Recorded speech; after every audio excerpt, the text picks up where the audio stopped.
1015 KGB FM San Diego. This is the best of Dave, Shelley, and Chainsaw. It's a Saturday morning. It's Boyer with you, playing back the good stuff from this past week on the radio, including Moment of Ruth. Plus Chainsaw Sports, Dave Celebrity News, comedian Mike Birbiglia will be on the show with us later on today. Name is Your Buzzer TV theme show edition, and kids do the stupidest things.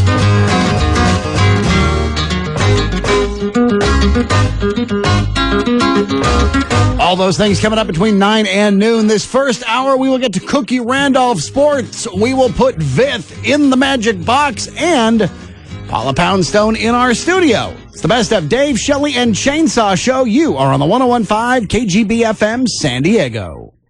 My son, we picked him up from preschool last spring, and he was clicking himself into his car seat, and he told his sister with such sincerity, he said, "Today, we ate square crackers and celebrated the holiday of Passout." It was all I could do not to say, "Mommy used to celebrate Passout."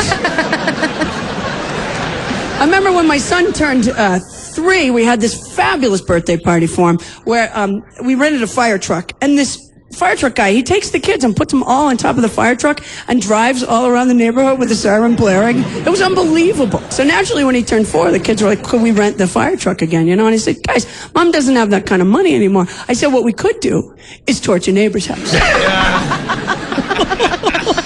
I said, "Well, could we still ride on it?" I go, "They're not going to let you ride on the fire truck that comes to put out the neighbor's house fire." I said, "I'm fairly certain I can get you a ride in a police car." Hey, hey, Paula, I want to marry you. Nice. Hey, hey, Paula. Did you ever listen to Paula Poundstone on Wait, Don't Tell Me? Yes. On NPR. It's a good show. Yeah. It's a good show. Hi, Paula. Hey. Welcome back. Thanks so much for having me. Well, anytime. We're big fans and have big fans since I don't know when. My God. You're back in our youth. I think this career's working out for you. I'm liking it. It's so much better than the other thing I know how to do. Which is? Nothing. Nothing. Absolutely nothing. Are you like us? It's like people will say to you, if you weren't doing radio, what would you do? You know Straight what? corner Nothing I like, that's sign. for sure. Well, you know what? The truth is, when I started doing stand-up, I was bussing tables for a living. I started when I was 19 years old. Not bussing tables, that I started when I was 17. But I have a gift for that. I happen to Bussing? Yeah, I have obsessive compulsive disorder, so I'm the very best table busser there's ever been. Right. And the truth is, I did enjoy it, but Not so profitable. It's I not wonder so if you're the profitable. only person who's ever said on Earth, I enjoy bussing tables. That's unusual. No, I loved it. Yeah. I would clean the tables until they were soft as a baby's bottom. Now that makes it sound to me like you're a neatnik. Well, in that one area, I was. In fact, there's a true story, I swear. When I worked at the International House of Pancakes. Oh, you bragger. I know. God, I why knew you got to some be like people. that? I was able to pull some strings, and I'm not proud of what I did to get that job. I worked 11 at night to 7 in the morning at the IHOP on the Orange Blossom Trail in Orlando, Florida. Prime time. And you really had to network. And one morning, a waitress came in from the day shift, just as my shift was ending. And I was coming out of the bathroom, and she grabbed me by my blue and orange uniform and jacked me up against the wall. I swear, this is a true story. I was 18 years old and scared of everything and everyone. And she said, "Have you been rinsing off the syrups?" And I said, "Yeah," because I had, and I thought it was a good thing. And she said, "If you rinse off the syrups, the manager's going to make us all rinse off the syrups." Oh, one of those situations. Yeah. You were too good of a worker. Exactly. There I was working with Norma Ray. Cut it And, out.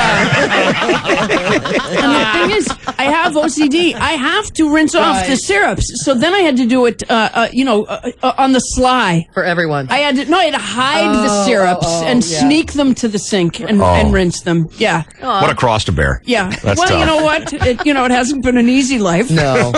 Yeah. And, I'll tell you something. Speaking of not an easy life, I don't know who to support. I'm a Democrat. I'm going to vote Democrat, but I don't know Barack Obama, Hillary Well, we Clinton. were I have just no talking idea. about I was this. saying to somebody this morning. To me, it's like choosing a kitten. You know, it's like there's a cage and there's two kittens and they're both very cute and I would enjoy both of them. I can't have both. And I'd feel really bad about the one that I'm going to leave. You know? Can we take the other candidate and put him in a burlap sack with some rocks and toss him over? No, that would not be the appropriate, not for a kitten nor for a candidate. How did you get in here? He's our show patriot. The door is open. It's one of guess those so. days. It's one of those days with him. It's humanitarian day for Boyer. He's being nutty. We were just talking about this before you got here. I want to know what's the difference between Barack and Hillary. What makes a person of that inclined to vote that way? How do you choose which one? I don't think there are really sharp differences. Are they going to be a twosome? I don't think so. You know, Wolf Blitzer at the end of the Warm and Fuzzy debate said, because he just took it that one step too far. I thought he said, so because they'd gotten along so nicely during the debate, and then he said, so what can we could we hope that this would be the dream ticket? And people have talked about that, and they both went, yeah, that would be good. The most insincere ever uttered. It really kind of was, Yeah. I don't think either one of them, because the truth is you don't run for office unless there's a fair amount of ego involved, as well as public service. I gathered that. But I don't think either one of them would want to be the one to be the I think if they said, okay, how about if you can both live in the White House? Right. I think they might do that. East Wing, West Wing. Yeah, Barack could have like a cot. I think they might do Like that. Harry Potter before he went to wizard school. Just Yes, under exactly. The stairs. He could be under the stairs. Yeah, okay. Yes. All right. All right. And then later, he could have Dudley's room. You remember when you were a kid and you'd be fighting and you'd be with someone that, you'd be in a fight with someone you hate and they'd make you make up by either shaking hands or kiss and make up.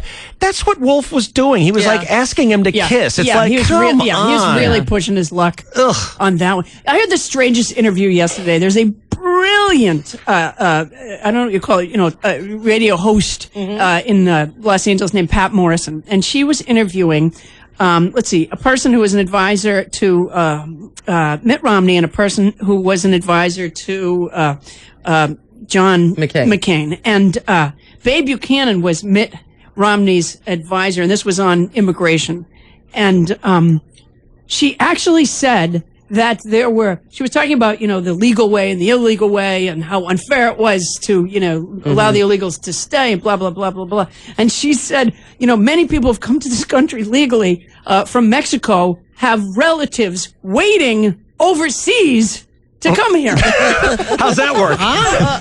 Now, why would Mitt Romney have an immigration advisor that hasn't looked at a map? Wow. You don't have to go overseas to come from Mexico. No, and if they are, it's no wonder there's a delay in their arrival. That seemed glaring to me. That was like a big mistake. That's coming like from having someone in that high a position. That's like having that teenage beauty pageant who had difficulty with the maps question. Remember that? There's a shortage of maps, Such as David. in Iraq and therefore, and so whatnot, on. be your advisor. Good thing she's pretty. I'm not gifted with a map myself, Me quite either. honestly. And the one-way streets here downtown, by the way, almost had me God. offing myself today. Yeah. But I'm also not Mitt Romney's immigration advisor. So I thought, we have, for example, we have the wooden map of the United States, the puzzle map thing. Oh, yeah. And I love those. What happens, because I do have to tidy up, and oftentimes the pieces have gotten knocked out, and then I'm forced to redo it Oh, God. when I'm trying to clean up. And it's so I You can might learn something. well, no, once you get to the big states, Right. sort of, once you get to the big states where clearly they just got bored and started making squares, Yeah.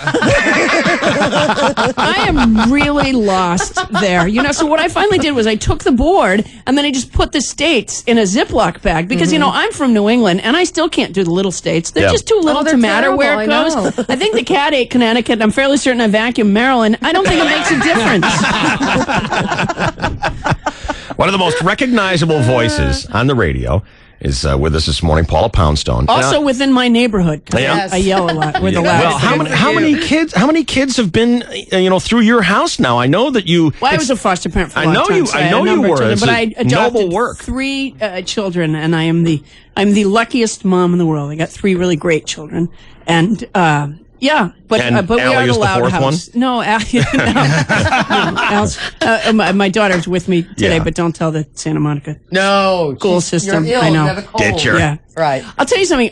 I have a new approach this year to school, and it's taken the stress out. There's a good parenting tip right here, which is I just do their homework this year. Oh, yeah. It's so much easier. I say to them, put it on the table. I'll have it done by 4.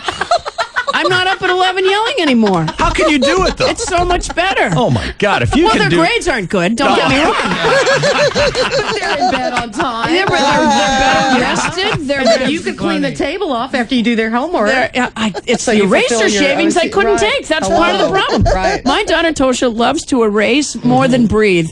She would have like sand dunes of eraser shavings on the table. Sometimes she would write like a history answer on a math thing just to be able to erase. She enjoys it so much. Jeez. And then when you OCD people will recognize this. Yeah. When you wipe a table that has eraser shavings, it doesn't come off. No, it just leaves rolls. like a trail, like Yeah. a slime trail, like a have to buy a new snail or table. something.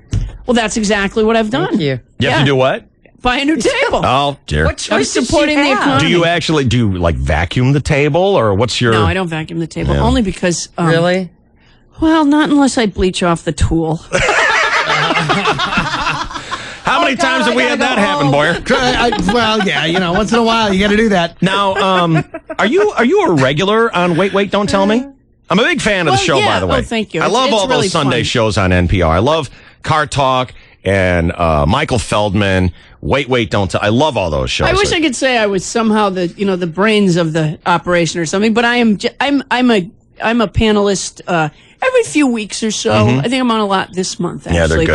but it's just because they can't get the smart people this month. No, that's not They're true. all- You're very they're all good doing on that. political analysis somewhere. But yeah, it's a weekly news quiz show on NPR, and I hold the record for losses, by the way. Oh, come on. I Seriously? always lose. It's Really? terrible. Well, I don't want to seem bitter, but what I notice is, when it's my turn, they'll ask a question about, I don't know, some obscure name, and what's the number 3 guy's name in Al Qaeda? And gee, I don't know.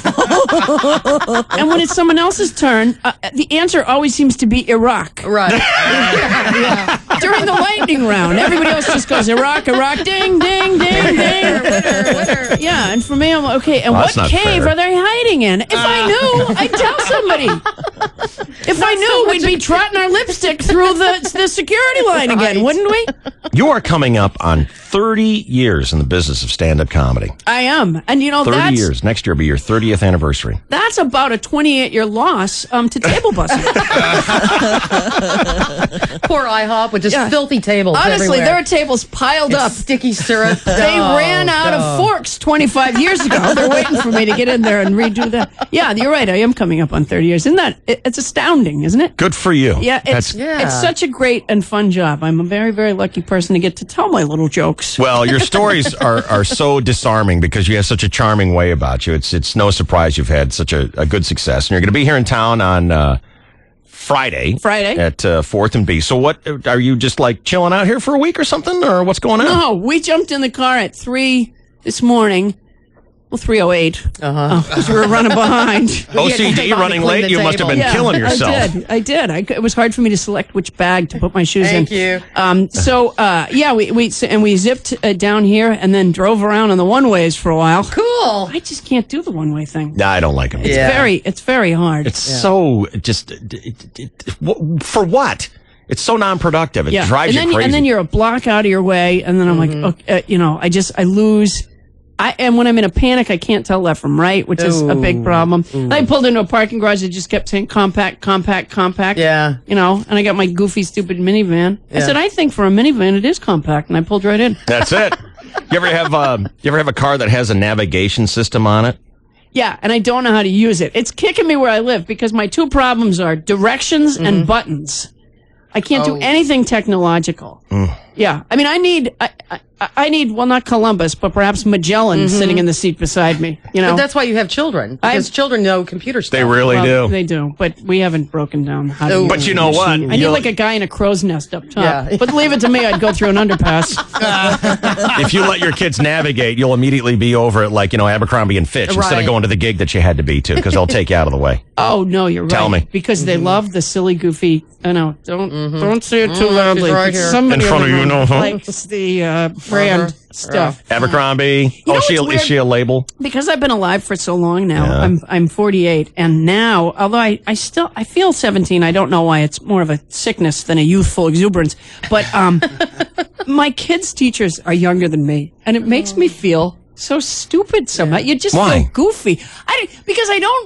Because things have changed in a way that I'm not accustomed to. Like, I don't know how old these teachers are, but the other day, Allie got a test back, and she got a whatever. What? Oh my God. That was the grade? I don't know. It wasn't a B+, it was a whatever. It was a whatever. Yeah. I didn't even know that. We didn't have that when we got to see me occasionally. Tell me about the My book. teachers didn't used to like me, so they'd always give me a see her. Oh. Yeah, But I tell you, I get no respect. see somebody else. See that guy. Tell me about the book that you wrote, and it took you 8 years to write this. There's nothing in this book that I meant to say. It did. It actually took 9 years to write that oh my book. gosh. And here's what happened. Well, several things, but one of them, I have this speech all memorized from talking to the publisher. One of the things that happened is that I happen to have obsessive compulsive disorder, and I couldn't everything had to be handwritten neatly. I couldn't hand a page to the typist unless it had no crossouts on it. And that alone. Come on, that seriously? alone, yeah. So that alone was agonizing. And then when I first started, I made the deal to write the book, I don't know, 10 years ago now. And I think there was an understanding between me and the publisher that it would be memoir-ish. Right. Anyways. So I sat literally in front of the blank piece of paper like they always talk about at the Academy Awards. And I felt like a geek writing about myself because I thought, well, I'm not dead and I haven't really done anything yet. So it seems kind of presumptuous, really, to write about myself. And then one time it occurred to me, I have this thing. One of the ways that OCD manifests itself in me is I can't stop talking, and that will become clear in just a moment. What starts out as my problem will eventually become your problem. As you guys are locking up and going home. Well, But so, all right, here's one of the reasons I can't stop talking is everything that gets said reminds me of something that happened to me one time. And of course, I cut off whoever's talking and I'm off and running again. I've always said Martin Luther King could come to my hotel room tonight and say, I had a dream. And I'd say, I had one too, in mind. And his speech would never have happened. Exactly. So as I'm trying to write about myself and not able to do it, it all of a sudden dawned on me like a lightning flash. If I were to try to write about Abraham Lincoln, I would not be able to shut up about myself.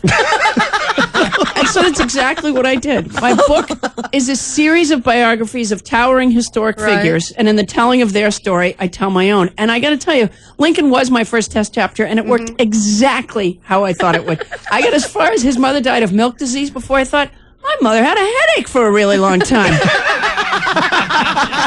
Maybe it was milk disease. And the parallels after that were, You're like Lincoln. because at face value, I don't think you say Paul Poundstone, Abraham Lincoln. But after I got going, like I've never, for example, emancipated slaves, but when I have a babysitter, I do try to come home early. So similarities.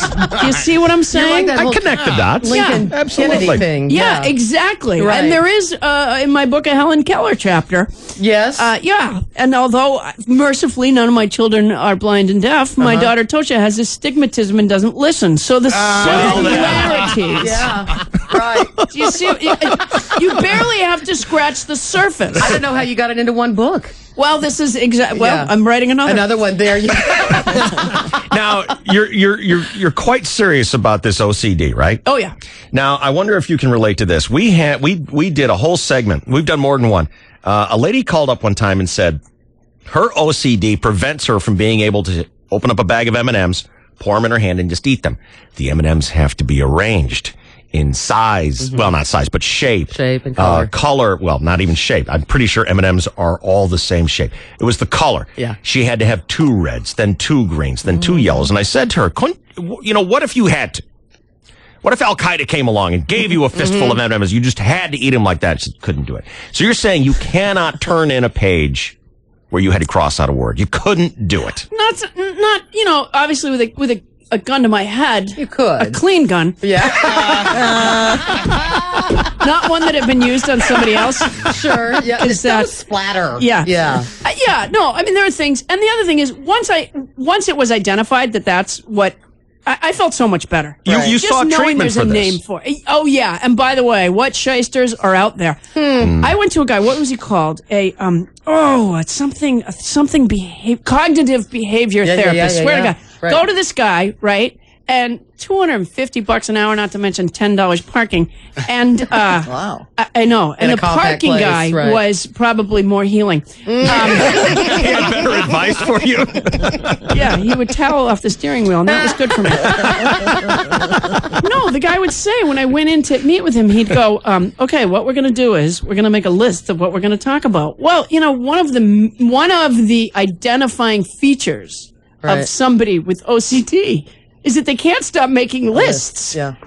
How is that helpful? He's just enabling you. Well, honestly, we couldn't get through all the lists. I mean, that's the thing. My list of things to do has never been accomplished because there's always a couple things that Sure. roll over into the next day. Yeah. I have found ways of sort of, using it to my advantage. For example, one of the ways I make myself feel good and productive is I write down stuff I already did and cross that off. Genius. Yeah, make the list. Things I've done. And I really lower the bar, by the way.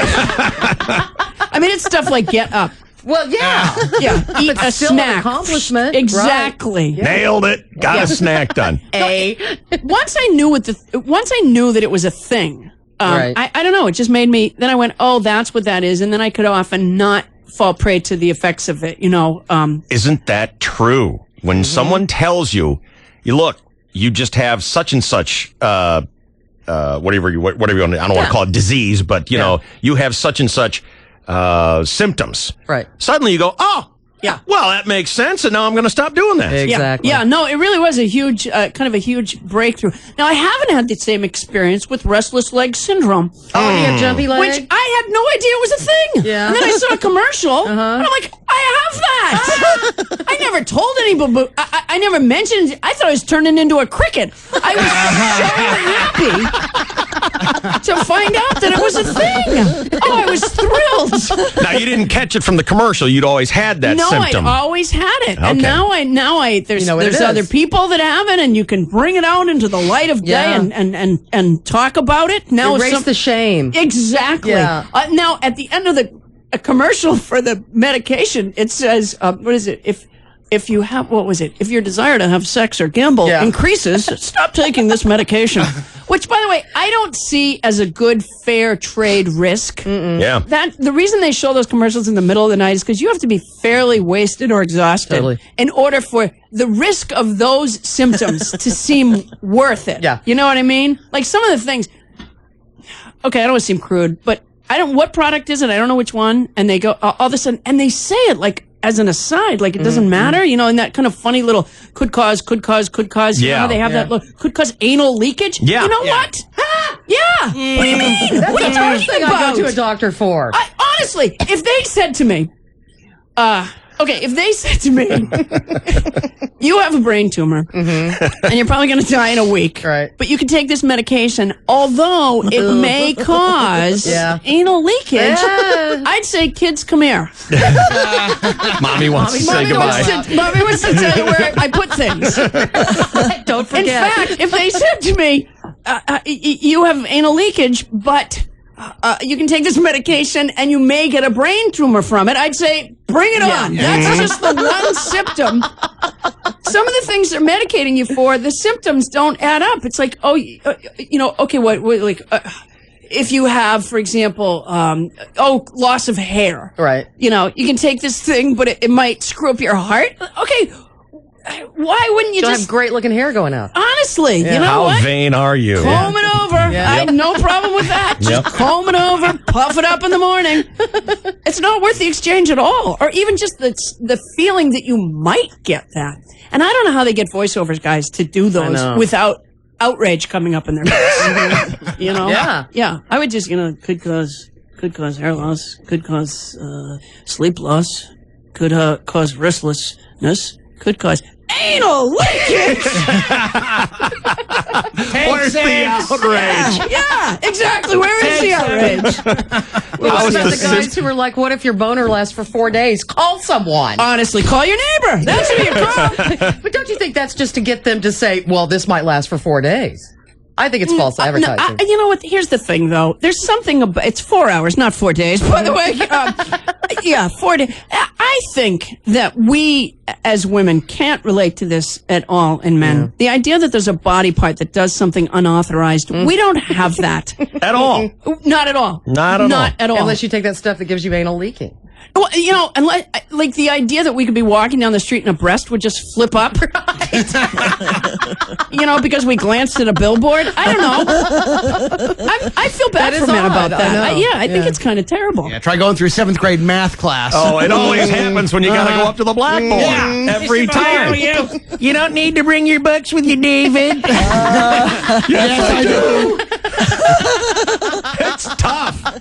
And then the worst part is when nobody notices. It had never occurred to me before that I need to wipe off the math books. But now you know. Now that we've had this little chat. Yeah. Oh, I never thought about that's bad. See what I mean? See, we don't have that. No. We don't have that. All this girl needs is a stool and a microphone. That's and all you get I all need. these great stories. 30 years telling these stories. Yeah. You know, the really successful comedians, I'm sure you can relate to this, will be out there doing their show and people will start yelling out bits to you. You experience this from time to time? People yell out to me the Snickers bar thing that I used to do. I don't know what that is. Well, I don't remember it anymore. You tell me. So I go. What was it? Yeah. They start to tell. I start to laugh. I go, that was pretty good. That's funny. You know what I find out? A lot of times I'll do shows and they'll have a signer on there for deaf audience members, which is great. Really? You know, yeah. You'll have someone doing sign language? Yeah, but Really? what I've always felt about that, I mean, I welcome it, obviously. I mean, the bigger the tent, the better. Yeah. But I do feel, okay, if the hearing impaired person doesn't enjoy the show, well, don't you think it's something in the delivery? I think you get a freebie on Delivery is way underrated. Yeah, I mean, I don't know how you do good timing. Yeah. With signing? With hand signals, other than in the car. I don't know how you... Do you remember, because I was telling Emily about this yesterday when we were preparing for your visit, do you remember the stewardess bit? We hate people. Yeah, the pilot. That's the it's the pilot, where not they the used steward, to the talk. pilot, They yes. used to. They don't do this so much anymore because now they're nervous because of the all the terrorism. So now they're just locked in there, not talking to anybody, just lying to you about why the plane's delayed. Yeah. But they did used to always point the junk out outside the window, which I sleep on the plane. The minute my butt hits that chair, man, I am out like a light. Unless they wake you up to tell you stupid stuff you don't need to know. Right. They point stuff out the window. Now, first of all, I've never seen anything they pointed out ever anyways. Isn't it always on the other side? It's always on the other side. And I think, well, if it's only on one side, then why tell everybody? Right. Just wake the people on the other side of the plane. Just psst, people on the left. Grand Canyon. Pass it down. There is the coolest stuff out your window right now. Don't tell the people on the right. How can you look out the window and how can one side of the plane not see the Grand Canyon? But that's exactly right. That's one of the ones they point out. I look out, I don't see the Grand Canyon. They can tell me there's ocean and clouds out there. Man, I don't see them. Where'd they go? The guy always goes, we're purposely flying crooked right now so that they can't see stuff. We hate the people on the right. I love your act. Absolutely. I've been a fan for so long. Well, thank you so much. It's Paula Poundstone, 4th and B on Friday. 8 o'clock show. Make sure you're a grown-up. They want you to be 21 to get in. All right. Fake ID. You better arrange your tickets. You know she's going to sell out. Always does. Thank you so much for coming in. Well, thank you so much for having me. Thanks for getting up at 3 o'clock and I bringing your loved people it. and your kids in here. And you loved it? I did. Believe you. No, there was only 3 people on the 405. Oh, that is good. Yeah. That is awesome. We were high-fiving it. Every time we passed each other, I'd lean over and high-five. Quick time out. We'll be right back. It's KGB and Q103. Yeah! Dave, Shelley, and Chainsaw. All morning. Dave, Shelley, and Chainsaw. Classic rock all day. 101.5 KGB.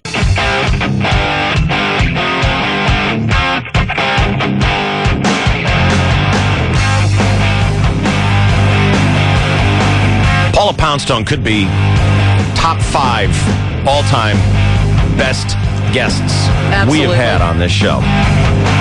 Crack me up. When they say Paula wants to come in and promote her show, we never say no to that. That girl is great. You know, none of that, with the exception of what she said, here is a bit that I do for my show. Right. That's just her on the fly. Right. It's a little glimpse into how her head works. Very interesting. Apparently she has OCD. I picked up on that a little bit. She gave I us heard a her couple mention it. hints, Yes.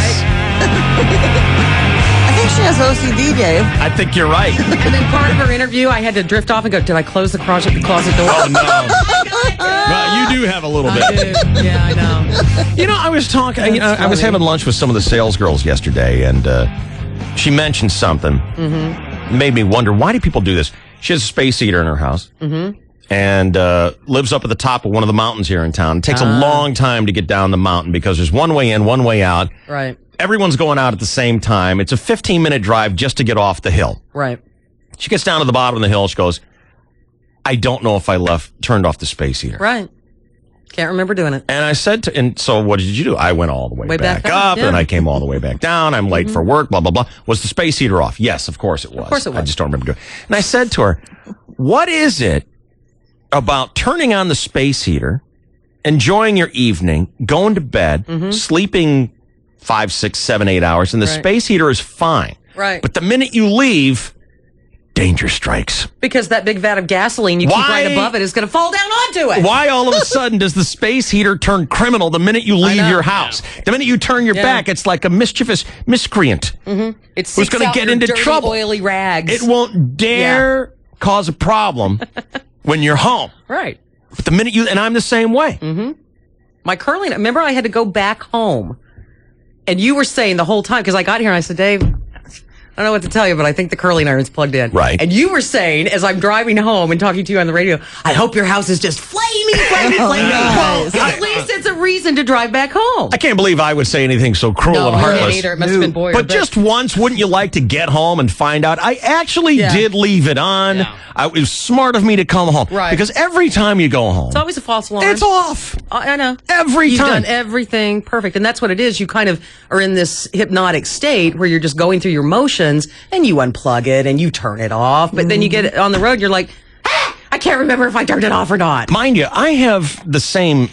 Everyone is the same way. No one walks out and goes, sleep. I think I left the space heater on. Pfft, big deal. Who cares? Right. Everyone freaks out about that. But yesterday was the first time it occurred to me. It's like, why is it the minute I leave, I think danger's going to occur?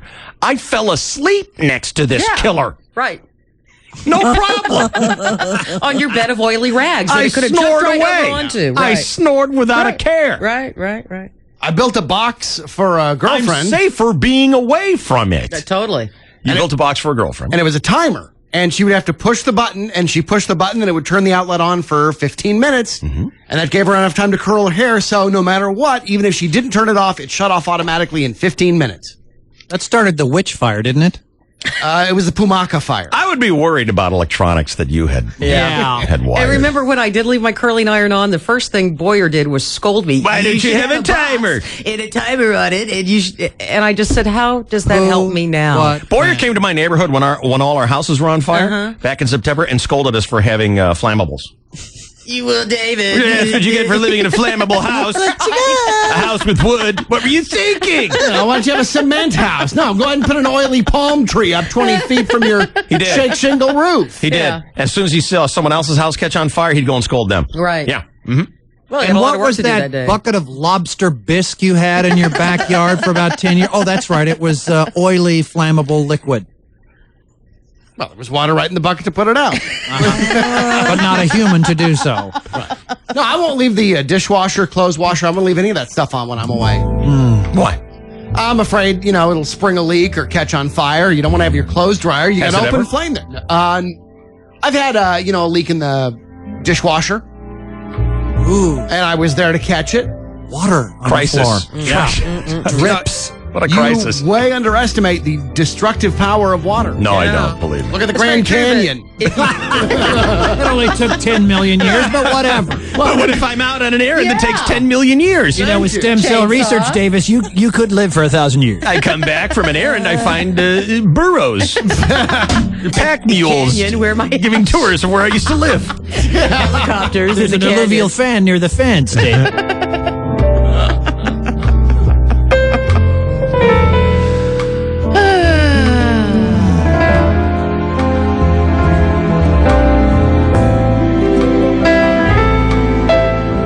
I would have done almost anything to stay in bed this morning. Oh, yeah. I know what you mean. Not come? Apparently, Well, not coming. You're a dedicated professional. that was not an option. That was not an option. But it's so soft and warm, and yesterday was clean sheet day, and I literally had to yell at myself this morning. Get Did you actually vocalize it, Ruth? Yes. Mm-hmm. You gotta get So you've got it too. What happened? What happened to us? What's going on? because it's so damn cold outside, you just want to stay in and snuggle. 34. Yeah. 34 degrees. Well, who wants to be out in that? Not No. I have a heated mattress pad, and it was just Oh, so you bragger. snuggly, God. cozy, warm, and Did you turn it off? first thing I do before I get out of bed every day. Are you sure? Oh, no, I'm all worried. No, but it actually. I think I left the dildo running. Remember that woman who left a dildo running and fell asleep on it and burned herself? Uh-oh. No. I think she was a "you're stupid" caller. That's funny. It was hard.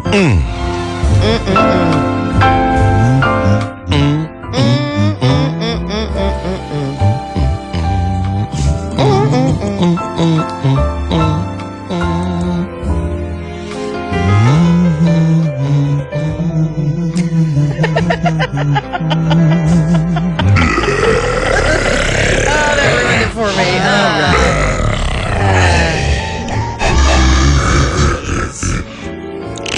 Oh, what'd you do that for? Grow up, Ruth. Ruth. Back at you. Yours is gross. Now you're just getting that's disgusting. just awful. Ours is hot. Yours is gross. Yours is disgusting. Oh, says you because you're frigid. That's you don't need to work blue.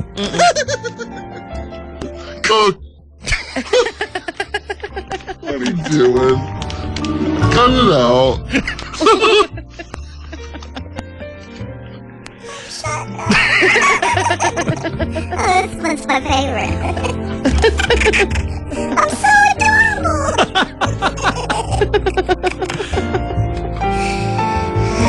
Say bumper to bumper. Pretty bumper.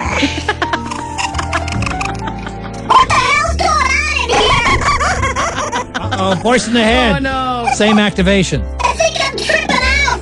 Wow. Having a flashback. Oh, you did do a lot of drugs. Oh, LSD, baby.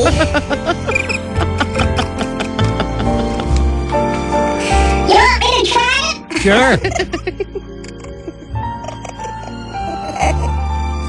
Here we go.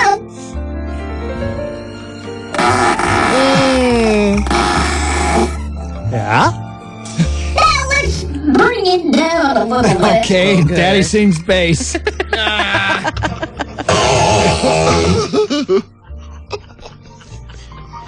Ruth! What? Grow up! Lift it up. 10 minutes. Am I You supposed- mind? Am I supposed to do traffic? No. God. I got to give a thing away here. Hello. Hello. Hi, how you doing? What is your name? My name is Lance. Lance? Lance, yes, sir. As in Come on, Cookie. Sir Lancelot Murmur? Yes, sir. Do you make a lot of money? Are you an exotic dancer? Do you work at the Swinging Pinkus? Oh, say Oh, yes. that's your job, Dave. The Swinging Pinkus. We're a couple of exotic dancers. We work over at the Swinging Pinkus. We make a lot of money.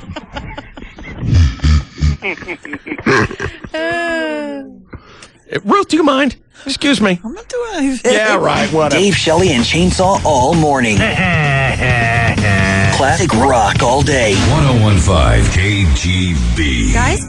1015 KGB, Dave Shelley and Chainsaw Show. Sports time now. Cookie Randolph will talk action in the NBA. We'll talk collegiate basketball. Plus, Super Bowl 42. The reviews and ratings are in. Chainsaw with an update on that. And Dave with an update on things currently on our webpage. It's the best of Dave, Shelley, and Chainsaw.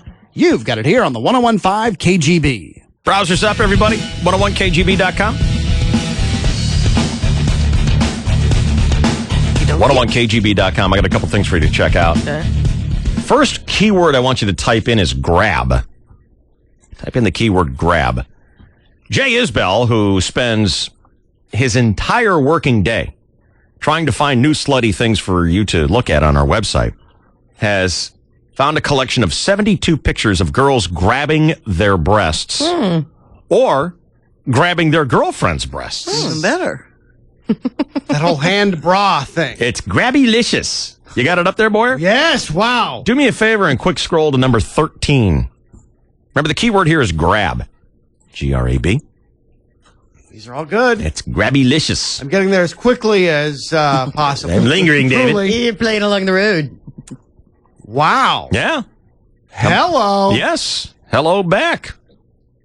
You know what? That looks like a young Valerie Bertinelli. Doesn't it, David? Thanks. Whatever. I don't know why I ask him. It's the anti-shine on the bit.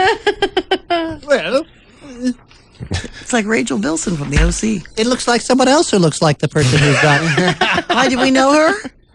Yes. It's just It's a hottie. It's a chick. Yeah, it's a chick, and she's grabbing her own breast and taking a picture of herself while she does it. I wish I could see. Is there a picture of Emily in here? You can't see? I can't see. Why not? I don't know. I thought you watched Dancing with the Stars. Yeah, stupid. Oh, it's because I have Cox Cable. Oh, okay. I didn't get the bundle, though. I don't have internet. Oh, you need a bundle. I know. Does this qualify as a live spot? I don't know. I'll give you something else to look at. All right. This is an amazing video for you to see. Type in the keyword crash. A red light camera caught a video of a guy, and in the box, he's just walking along in the upper left-hand column. And you want to talk about the wrong place at the wrong time. Check out the dude just walking across the street. Oh, no. Top left of the box. Jesus. Do we know? Yeah, we know. There's an accident that takes place, and the wreckage sweeps this guy up. Oh.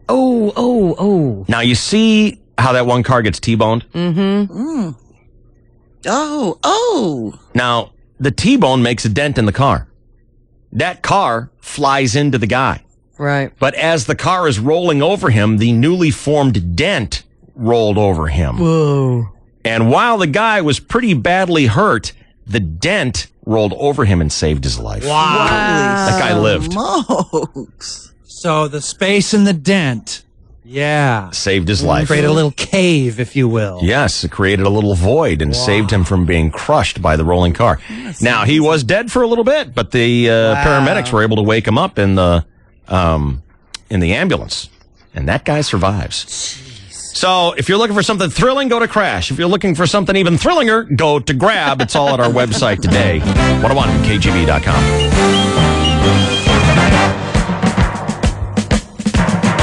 Let's get a sports update with the Chainsaw now here on KGB. Go, Bono. Well, good morning, and thank you, David, and hello again, everybody, in the sports world. Sunday night Super Bowl between the New York Giants and the New England Patriots was the most watched Super Bowl ever, with 97.5 million American viewers, a total that is second only in television history to the MASH finale episode audience. And Sunday's game had a much better plot line than the final episode of MASH. Another similarity, when Michael Strahan sacked the Patriots quarterback, he screamed, "It was a Brady!" It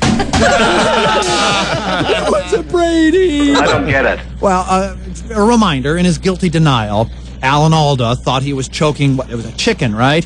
So the enemy couldn't hear the bus full of civilians, and then Jeopardy, when it was actually a baby he was choking, And it came out in Psychoanalysis. Maybe the funniest sitcom finale in the history of television. Oh, God, Dawson, brother. Now I've heard everything. Hey, Ricky Ricardo, remember when Fred Mertz was caught with pit bulls and cocaine and gave Ethel herpes in the I Love Lucy finale? No. Yeah. Well, now who's in denial? Okay. So President Bush is sending $3.1 trillion budget package to Congress. It would have been just $2.5 billion, but he took the Patriots plus the points. And in college hoops, legendary coach Bobby Knight, who won 3 NCAA men's college basketball tournament titles with Indiana. Can you name the years? Okay. Well, 76, 81, and 88, 87. Okay. But anyway, who gives a rat's ass? He retired suddenly yesterday as coach at Texas Tech. Quitting mid-season, handing the job over to his son, Pat Knight, Billy, who had already been appointed his successor the moment Bobby retired. So the moment came yesterday for the 67-year-old Knight, who retires with 902 career victories, and again, 3 titles at Indiana in 76, 81, and 87. Number 1 all-time with 902 career victories. Pretty amazing. And a legacy as the greatest locker room motivator in sports history. Want to play that I'm getting the out of here. I mean, if you're not going to recover Greg Graham, if you're just going to let him drive by you, if the rest of you are going to let him catch the ball outside the 3-second lane and drive all the way in here without one guy challenging him, then I'm leaving and you guys will run till you can't even suffer. Now, I'm tired of this shit. I'm sick and tired of an 8-10 record. I'm tired of losing to Purdue. I'm not here to around this week. Now, you may be, but I'm not. Now, I'm going to guarantee you that if we don't play up there Monday night, you aren't going to believe the next 4 days. Now, I am not here to get my ass beat on Monday. Now, you better understand that right now. This is absolute bullshit. Now, I'll run your ass right into the ground. I mean, I'll run you. You'll think last night was a picnic. I had to sit around for a year with an 8-10 record in this league. And I mean, you will not put me in that position again, or you will goddamn pay for it like you can't believe. Now you better get your head out of your ass. Let us pray. Knight also coached the Team USA to the Olympic gold in 1984 and also won a gold medal for player strangling with one of his players. Nice guy. Meanwhile, in the National Bath, I lived here for a long time, and I had a great neighbor. This woman, I think that we were having like a politeness contest. She was an elderly woman, about 84 or 85, and we were just bending over backwards to accommodate each other about everything. Like, I'd turn my stereo down at night, so then she'd turn her radio down, and then I stopped talking on my phone late at night, so then she unplugged her phone, and then I stopped waking up to my loud alarm, so then she died in her sleep. You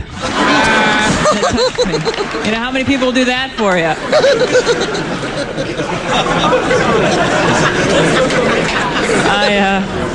I'm glad to be here. I get asked to do benefits a lot, and I've decided I've got to be a bit more discerning. I can't just do all of them because that's kind of like, you know, not, you know, very concentrated effort on what you do believe in. And I got asked to do a benefit for babies born addicted to crack.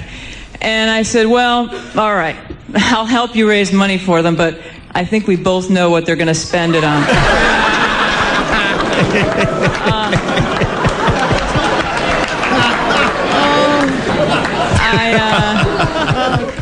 Basketball Association. New Laker Pau Gasol is expected to make his debut with the team tonight. I think he's in fact, I'm sure he's a damn foreigner. But the 7-footer is a Laker, and he'll start at center against the New Jersey Nets tonight at the Meadowlands. Yeah. Can't wait to see him play. Yeah, well, it's on Channel 9 in L.A. if you get it. Oh. I get that one. Oh, do you? Yeah. Oh, okay, good. You get it, but humans don't. I got it. That's cool. Other sports, David. After the break, Chainsaw, I'm going to give a couple more keywords for some cool stuff for you to check out on our website, including how cool of a person are you? A little self-evaluation. We'll find out. I'll give that to you after the break. It's 8:34 and 22 seconds, and this is your 101.5 KGB Sports Network. Dave, Shelley, and Chainsaw all morning. If you don't like it, you can lump it. Take it down the road and dump it. Classic rock all day. 101.5 KGB. February 14th, ignite the passion of romance over the candlelit, wine-paired Valentine's at the Vines event inside the rustic charm of Orfila Vineyards and Winery. Sweetheart seating for two, romantic music in the air, and a specially prepared menu of delectable delights. For details, call Orfila Vineyards and Winery at 800-868-9463. That's 800-868-9463 or visit Orfila.com. That's ORFILA.com. Did you ever notice during a sale at a store, they always put their junk on sale that they can't move no matter what? Well, Sleep Train is having their best sellers sale, which means you can save on stuff that is already in huge demand, like Sealy, Simmons, Beautyrest, and Posturepedic. You're going to save on the best-selling twin, full, queen, and king sizes. Hurry into Sleep Train today. You get 12 months free financing on your good credit. That means no down payment, no monthly payments, and no interest at Sleep Train. Your ticket to a better night's sleep. When your heart's fingered open, leave your worries far behind. Go on and treat your Valentine. Let's go out back tonight. Life's better when together. This Valentine's, go out back, where fresh ahi tuna is seasoned and sealed. Steaks, thick and juicy. Bring your Valentine. Forget your worries. Let's go out back tonight. This Valentine's, let go. Life is better when together. Go out back. Every year about this time, a winning head coach gets a Gatorade cooler dumped on his unsuspecting head. Not a water cooler, not a cooler of some other sports drink. Gatorade. Why? Because Gatorade has earned the right to be on the sidelines, and for one good reason. Nothing rehydrates, replenishes, and refuels more effectively. And no water with vitamins, no other sports drink on the planet has the optimal formula of Gatorade. Water for rehydration, electrolytes to replenish your body, and the right carbohydrates to re-energize. And when a team uses Gatorade... There goes the Gatorade cooler. You're looking at the new Super Bowl champion. The results speak for themselves. Gatorade. Is it in you? For their New Year's resolution, Mossy Nissan said, let's lose some weight. Couple 100,000 pounds, as a matter of fact. And you can help Mossy Nissan trim down their inventory and save with slim Mossy prices and fat factory incentives. That's right. New Year's, huge savings on over 2,000 brand new Nissans. Everything from Altima, Sentra, Titan, Frontier, Xterra, Versa, even the street-savvy Rogue crossover. It's happening at Mossy Nissan El Cajon, Escondido, National City, Oceanside, and Poway. If you haven't changed the oil in your car in the last 3 months or 3,000 miles, get to AutoZone and do it now. Now at AutoZone, get 5 quarts of Quaker State conventional motor oil and an STP oil filter for just $11.99. Some restrictions apply. See store for details. Get to AutoZone today. 101.5 KGB, Dave Shelley and Chainsaw Show, the best of program. It's Boyer in the studio with you here Saturday. Every Wednesday, we race at the Miramar Speed Circuit, and you can be my guest. Get to 101kgb.com. Keyword is racing. Gonna get you out there on the track, get you lunch. It's all brought to you by Sombrero Mexican Food and Catering. Check them online at sombreromex.com. There are 13 locations here in this town. All of them have the brand new KGB sticker. Stop in, get a great breakfast, lunch, or dinner at Sombrero Mexican Food and get your KGB sticker. Then get to our website at 101kgb.com and get ready to register to race from your friends at Sombrero Mexican Food and Catering. Let them make your next event special at 101kgb.com.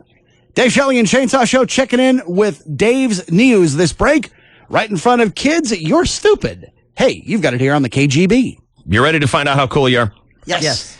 Go to 101kgb.com, type in the keyword cool, and it's going to bring up a test for you, which will determine your coolness factor. It's a way you can kill a couple of minutes at work. And you can also check out something else. I'll give you a word you can type in is remix. And you remember Kwame Kilpatrick, Shelley Dunn? Who is Kwame Kilpatrick?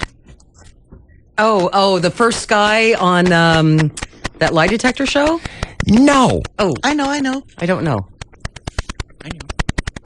Kwame Kilpatrick is Route 66. He's the mayor of something or other that got caught cheating on his wife. Yes. Detroit. Okay. And a very clever person has done a little remix with his apology tape. You're going to need sound for this one, folks. Oh. But it's a good bit. When you check out Kwame Kilpatrick, get the keyword remix. So some cool things for you. Cool. Yeah. Crash. Right. Remix. And grab. Grabalicious. Yeah. You like that, Shane? Yeah. Have fun, everybody. That's all on our website today, 101kgb.com. All right, Shelley Dunn's Half-Baked Crackpot News is getting very, very close. Mm-hmm. Let me tell you here on this Super Fat Tuesday, Word Dog Mother. I'm going to vote today. Yep. I'm going to go out, exercise your constitutional right. Who do you think California is going to nominate for president? Barack. On and which side? John McCain. Those are your two? Yes. Not Hillary. I don't know. Not Mitt. You're just making stuff up. It'll be McCain. It'll be McCain on the red side. I haven't seen the polls. Not that they're I'll show you a poll. necessarily reliable. Got a big one. Well, Barack and Hillary are neck and neck, and McCain's just slapping ass. Well, he is. I'd like to see that. I would too. But isn't Mitt more conservative than John McCain? We don't know because he's Mitt such a thinks so. flippy. Yeah. Mitt thinks so, and he'll tell you that on his Mitt commercial. seems to think that means something. But John will tell you about Mitt's record and his flip-floppiness, which I think is a pretty good point. Is he a flippy floppy or a dingly dangly? He's a flippy-floppy. Oh. Yeah, just on the abortion issue is the only thing I know about that. What did, Mormons don't dingle. No, or dangle. Do they dangle? Yes. No dingle. They got that tight underwear. So he can't do a dingly dangly. All he can do is a dangly. Yeah. That's like TikTok without the talk. No kidding. Dangly's Tick, nothing tick. without the dingle. Lindsay Lohan was sent to 3 different rehab clinics last year. Oh. Twice, cops caught her with cocaine. But the jails are full, so she served a grueling day in prison. But she is still addicted. In fact, I think it was Shelley Dunn who brought to us in the Half-Baked Crackpot News that she's still going to be the occasional drinker. Well, yes, she's got it under control, and occasionally she decides to be sober with a cocktail. Yeah. So what's the problem? That's not how it works. What? Says you, Ruth. Hey, she's in the movie star AA program. Ruth, you went to rehab different. in a whole different millennium. That's true. Okay? Not Things just a have different changed. century, a different millennium. So if you don't mind, Mrs. Old-Fashioned. Speaking of an old-fashioned, Rob Roy sounds kind of good right now. Ooh. But this time when she's busted, she will be a repeat offender by law. The judge will have no choice but to send her to jail. Oh. Yeah. For another day? Well, Another hour? I don't know. I don't know. She was reportedly doing drugs, booze, pills, everything she used to, but not when she goes to nightclubs. See, what Lindsay learned in rehab is how to hide it. Ah. That's what they taught her. That's smart. Lately, she's been attending after-hours mansion parties where sex and drugs are done right out in the open. Now, how come I never get an invitation to these places? You haven't been through the program. You wouldn't go anyway. Who says? It'd be icky for you. I don't know. I think you might have a frequent flyer card. It all sounds pretty good. Don't you think, Ruth? There's sex parties in mansions all the time. I never get the invite. Anyway, these are private invitation-only celebrity parties held in various rented mansions several times a week. They start up after midnight. Uh-oh. Oh, well, there you go. If they could get one that started like at Noon. 11 or 12, yeah, that'd be good. 11 a.m. That's why you need the Coke. You can't stay up that late. Yeah. Why does everything have to happen so late? What's wrong with people? I don't know. What are they doing between, like, I don't know, 4 in the afternoon and midnight? What are they Sleeping. doing? Really? Well, I think from like noon till 8 anyway. That's Yeah? when the sleep happens. So they haven't gotten up yet? When the sun is hot, they like to sleep, and when it's dark, they like to come out at night. Yeah. I used to live that way. I tried to. Yeah. Yeah. You ever live a backwards life? Well, yeah, sure. The 2 years that I worked nights. Yeah. Your work day starts at 6 at night or 5, thereabouts, and then you get off at 10, and everyone's already. Did you ever work late?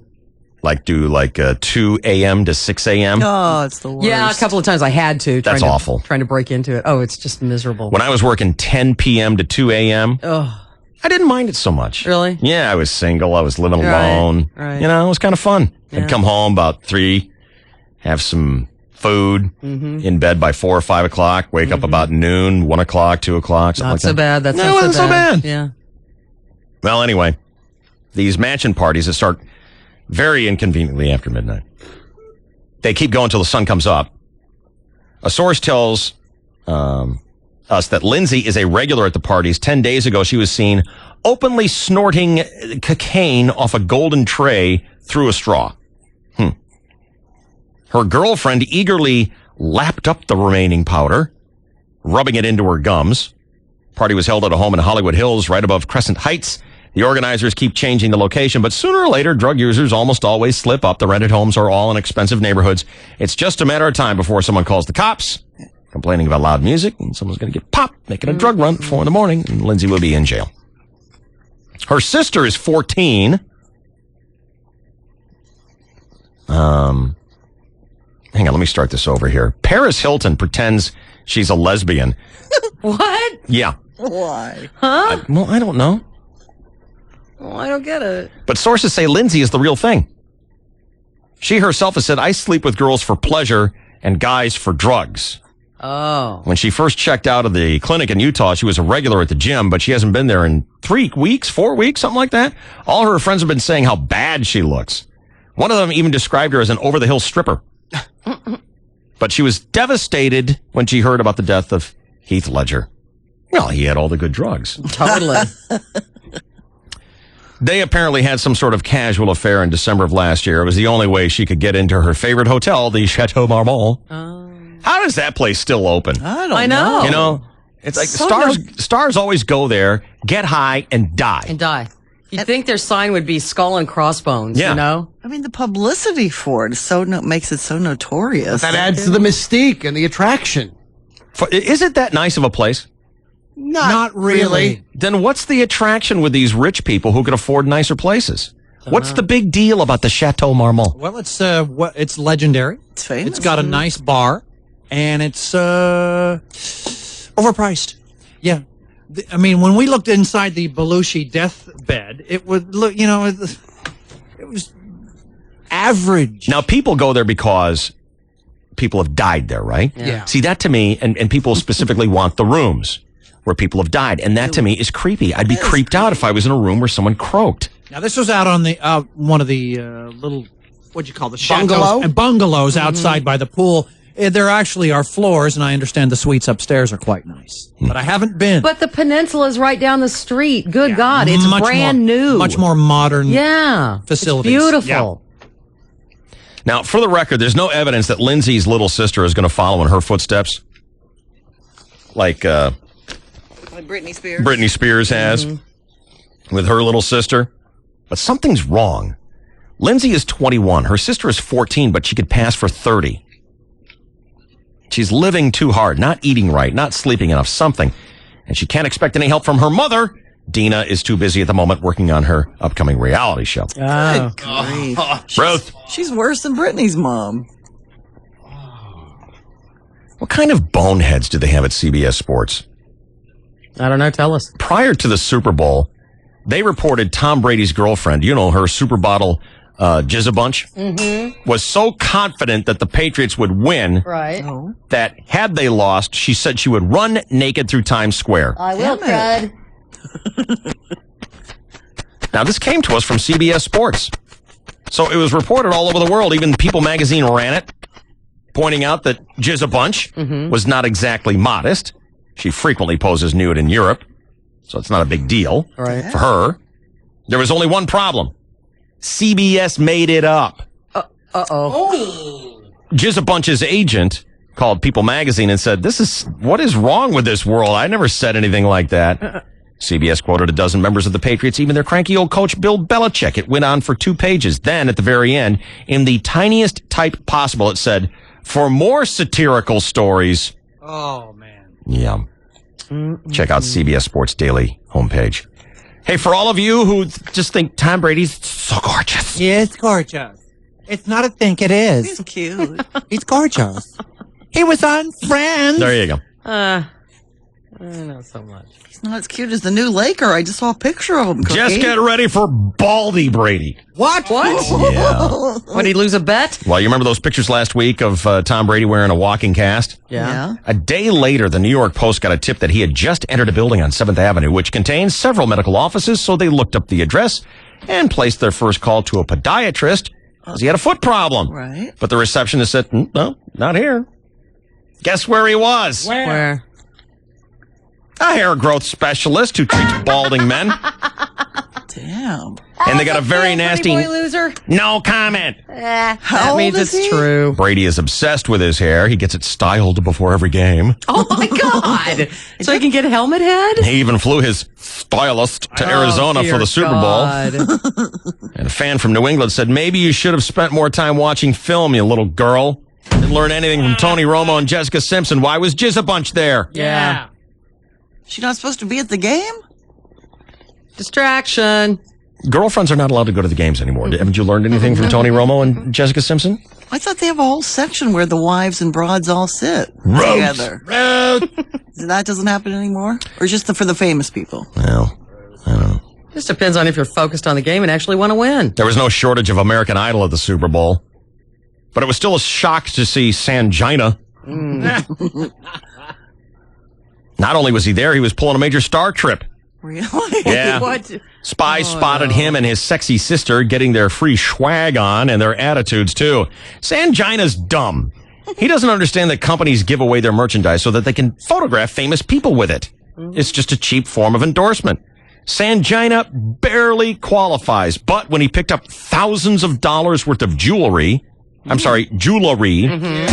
photographers came over, Sangina demanded $20 for taking his picture. After you got free jewelry? Shoot. Ruth, first of all, it's jewelry. Jewelry. And don't you dare question the motives of our beloved Sangina. As an American institution. He should be bending over for free jewelry. Come on. Sure he Pay has. $20 to see that. Not to be outdone, his sister was also a prima donna. She told another photographer, we're not taking a picture unless we know what we're getting.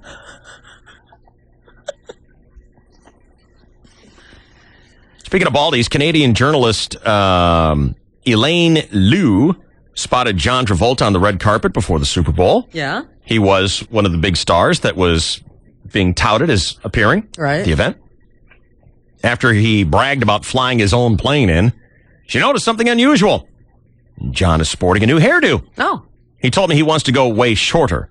So I complimented him, and the way he lit up, it was like he'd come home to find Zac Efron and Clay Aiken naked in his bed. The funniest part was the hair itself. He's changed his hairline. Oh, goodness. You can see stubble where it's been shaved off. Then there's the spray paint. Oh, no. Yeah, his hair is thinning, and in order to make it look as though he has a thicker head of hair, he's using that black hair in a can. The Ron Popeil stuff? Yeah. All that money. Paint your bald spot? Yeah. Ah. You don't like that? I hate to hear that. Well, you don't like that? No, I don't care for that. Why? Well, because what's wrong with painting your bald I spot? don't think you should paint your bald spot. Why? I mean, it's not that I care really, but it's just like I just. What if it rains? Lots of guys paint their bald spot. What if you Do you start think getting? so? What if you get sweaty? It starts dripping I don't down think your you. I don't face. think you should paint your bald spot. Enough to cover a 1985 Buick. That's how much John Travolta's using. That guy's got a big head. Don't paint your bald spot. You can't tell it in pictures, but if you're right next to him like I was, it's downright embarrassing. Yeah. Another one said, I'm glad to see Travolta shaved off that dead raccoon that usually lies on his head, but he made it worse. Replacing it with spray-on hair? He painted his bald spot. I feel sorry for I him. just noticed something that in one of your interviews with John Candy, I believe, it looked like an older interview, you had less hair than you have today. How do you explain that? I don't wear a wig, sir. Paint your bald spot? What bald spot? You paint your bald spot? I don't know what you're talking about, sir. My hair grows. Do you paint your bald spot? I don't have a bald spot. How come you had less hair on the tape? Maybe my hair grew. Maybe I had a bad haircut that day. By the way, something. What do you care? Paint your bald spot? I don't. Do you paint your bald spot? Paint your bald spot?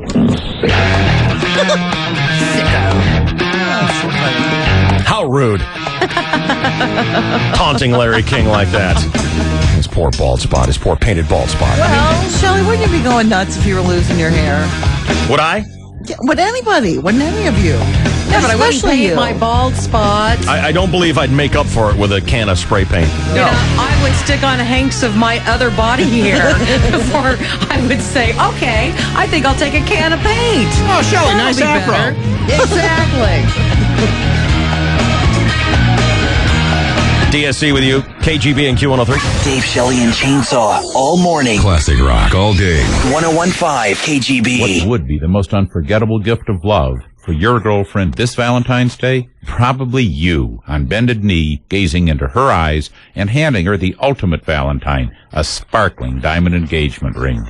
This is Tom Shane. February 14th is perhaps the most romantic day of the year to tell the woman you love that you're hers forever. So come to Shane Company and we'll make buying her engagement ring more fun and more affordable than you ever imagined. With thousands more diamonds than a typical jeweler and our direct diamond importer prices, there's no better place to get your proposal started. So visit Shane Company before Valentine's Day. It's the perfect time for the perfect ring for the perfect woman. Now you have a friend in the diamond business. The Shane Company on Camino de Lorena Road across from Mission Valley Mall. Open Monday through Friday till 8, Saturday and Sunday till 5. Online at shaneco.com. Bobby Mitchell, I understand that you have a new driving theory that helped get you to the finish line faster today. Yes, I do, Sam. From here on out, I'm using ExpressJet as my racing model. ExpressJet? The airline? That's right. They go non-stop to where I need to be. Pit stops are for pace cars, not for real speed competitors like myself. And I understand you're changing your personal car, too. Yep, I used to have a bench in my truck, but I'm taking out that middle seat like ExpressJet so I can be more comfortable. And I just installed 2-jet engine on the back, too. Is that safe? Look, little lady, I don't tell you how to do your job. You don't tell me how to do mine. Start your engines. ExpressJet gives you non-stop flights with no middle seats and free XM radio. We'll save you time and give you a more convenient and comfortable flight. ExpressJet Airlines. Visit us at xjet.com today. 115 KGB, Dave Shelley and Chainsaw, the Best Of Show with you Saturday morning. Comedian Mike Birbiglia will be with us on the phone shortly. Plus, we'll do the Moment of Ruth, a brand new radio quiz game. Name is your buzzer, parts 1 and 2, all coming up. And we'll get to Stupid Kids in this break, part 1. And we'll talk about the Heath Ledger autopsy, plus a special congratulations to a very hot, sexy, successful lady upstairs in our building. It's the 1015 KGB Best of DSC. Hey, Emily, you think you could call up to the sales department and ask for some more Atomic Punk tickets? Oh.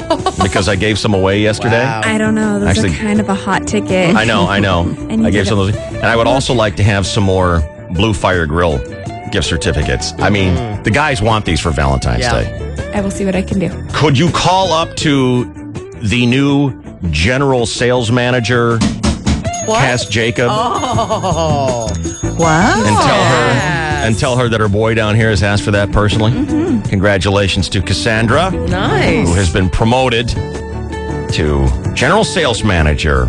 Certainly well deserved. Awesome. Very talented woman and very easy on the eyes as well. I mean, let's be honest. If we cannot wring a couple of dollars out of our sponsors just by our clever, slimy sales pitch, well, let's dazzle them with our hotties. And snatch some of their greenbacks while they're staring at the cans on our hot chicks. Whatever it takes. That's right. The Clear Channel way. I just hope she still takes our call. So congratulations, Cass. It's very exciting for her. And you are caller 10. Speechless, aren't you? Yes, Dave, I'm thrilled. Can I have Atomic Punks? I'm going to hang up on you. All right. Hi, you're on KGB. Am I caller 10 finally? No, you're caller 11, but caller 10 didn't want to win. So I want to win. You're like the runner-up after Vanessa Williams got caught chowing box. Well, give it to me. I'll take it. Isn't Chow Box the Chinese prime minister?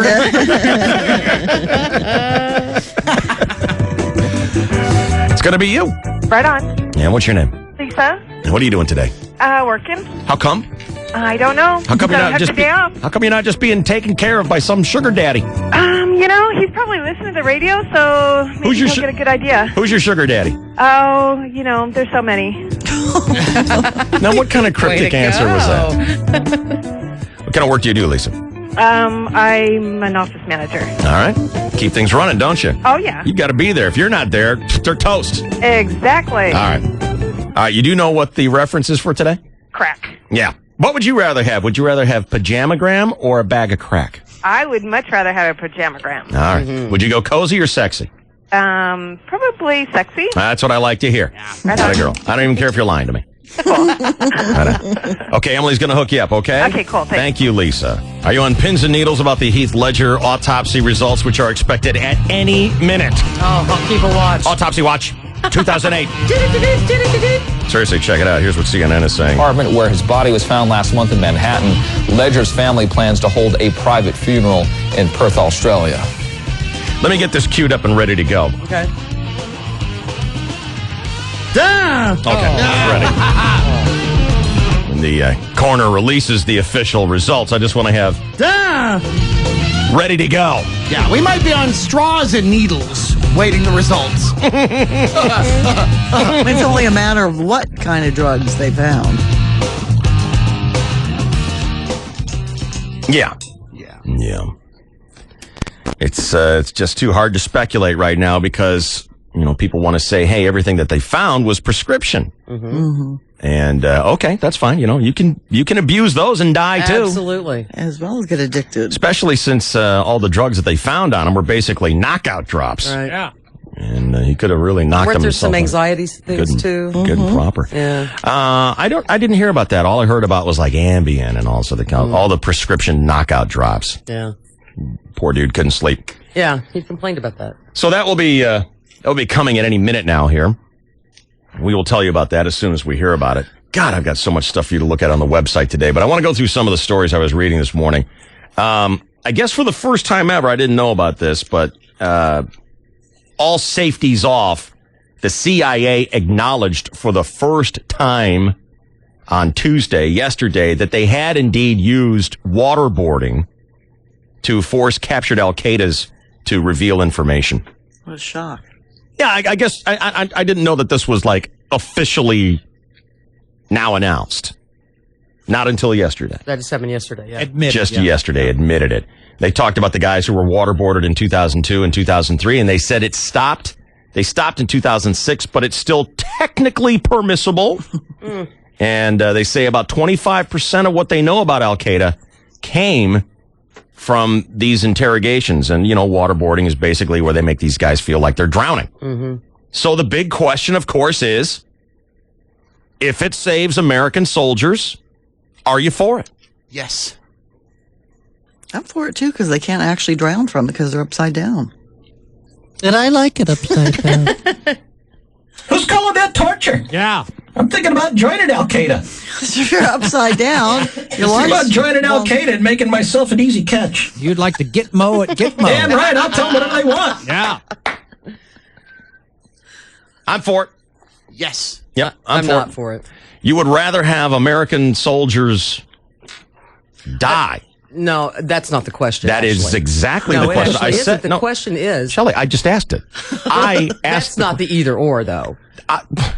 I just asked the question. But that's not really what the issue is about waterboarding. The issue is it flies in the face of the Geneva Convention, and if we do it to our enemies, then who knows what they'll do to us. Well, and granted, I got news for you. Yeah, I It's understand. going to happen to us no matter what. They're already doing stuff to us. We're the only guys who signed up to the Geneva Convention that actually stood by it. Yeah. But the bottom line is, most experts, including John McCain, will tell you that evidence that you get through waterboarding is not really reliable because at some point the victim or the person being waterboarded will tell you anything to make it stop. Okay, the CIA disagrees with that.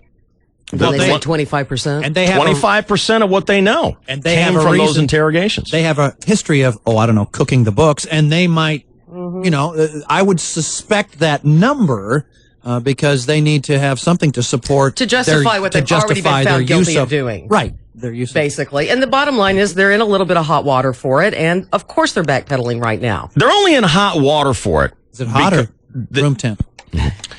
They're only in hot water right now because we're a humanitarian nation. Right. And we don't like to think that we do bad things. We play but let's dirty. not point out, let's not forget that the CIA is standing by that it is still technically permissible, regardless of what answers they get, regardless of if the answers are true or not, it's still technically permissible.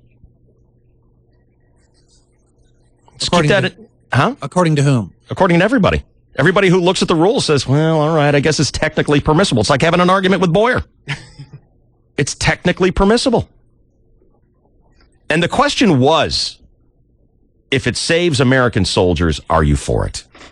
I'm for anything that saves American soldiers, but that's not really what the issue is. It is when I ask you that question.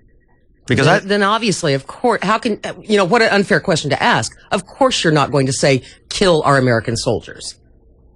How could you? How could you not think be that an American? How could you not think that at least one might have been saved from what they found out about this? And listen, it's not your responsibility. No. I'm not sticking it on you. No. At the beginning of this, I said the big fat question is. Mm-hmm. And one I of don't the reasons understand that I really like John McCain is because he is so adamantly against waterboarding as a form of getting any information. And who better knows what it's like to be held in captivity and tortured to try and get information out of you than John McCain. And so I look to him and say, it's so far out of my realm, thank God, that I'm going to have to take his advice on that. I disagree with John McCain on this one. Yeah, a lot of people do, and I think that's why the Republican Party is a little bit upset with him right now. And at the same time, he's becoming such a centrist that I think that's evidence of why he won yesterday. Well, to me, it's just like, this is what people are thinking. It's a bad thing, it's a scary thing, it's torture and all that, but what's the reason they do it? To get the advantage and to save American soldiers' lives. That's the reason. Find out what those pigs are up to. And let's quit being so childish about this and acknowledge that it is war and people die. Let's eliminate it. Let's eliminate the number of people who have to die. Specifically our side. You mean reduce? Yeah. Reduce, eliminate, whatever. Cut it out. Well, you can't eliminate. I know, but you know what I mean. And people don't want to answer that question. I'm all for torture. Yeah, we all answered it. Firefighters in Ohio had to use the jaws of life to get a 4-year-old out of the washing machine. Oh, no. What happened? Oh, hang on. Oh, sorry, it's not in funny. Perth, Australia. Again, breaking news that we're hearing from the latest information. It was the result, his death, Heath Ledger's, of acute intoxication by the combined effects of several medications. We'll get back to you. There you go. Oh, we already knew that. It has to be confirmed. It does, Which ones? The ones that they found around his body. Around his body. Yeah.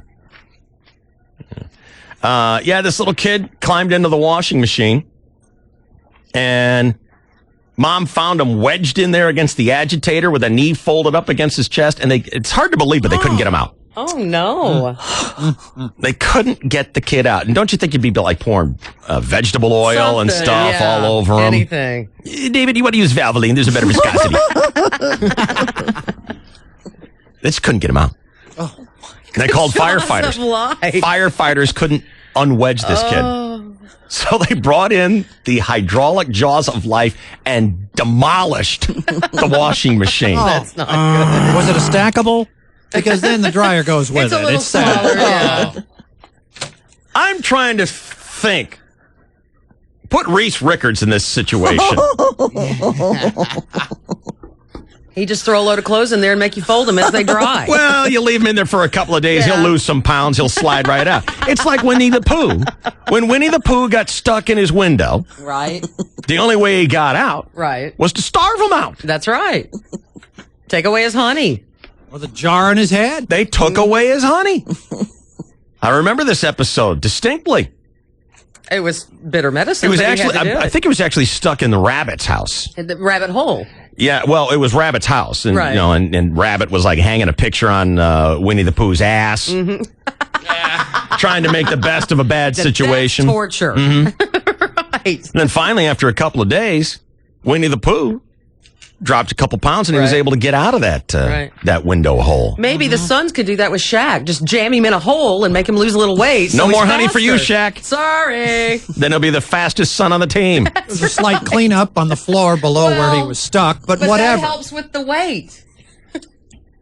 It's just his name, Chainsaw. There's no actual poo in Winnie the Pooh. Yeah, Cookie. Really? Is it your first time? I'm trying to imagine Reese Rickers with this situation. Do we destroy I don't think so. the Maytag? I think you'd be known as the little dryer boy.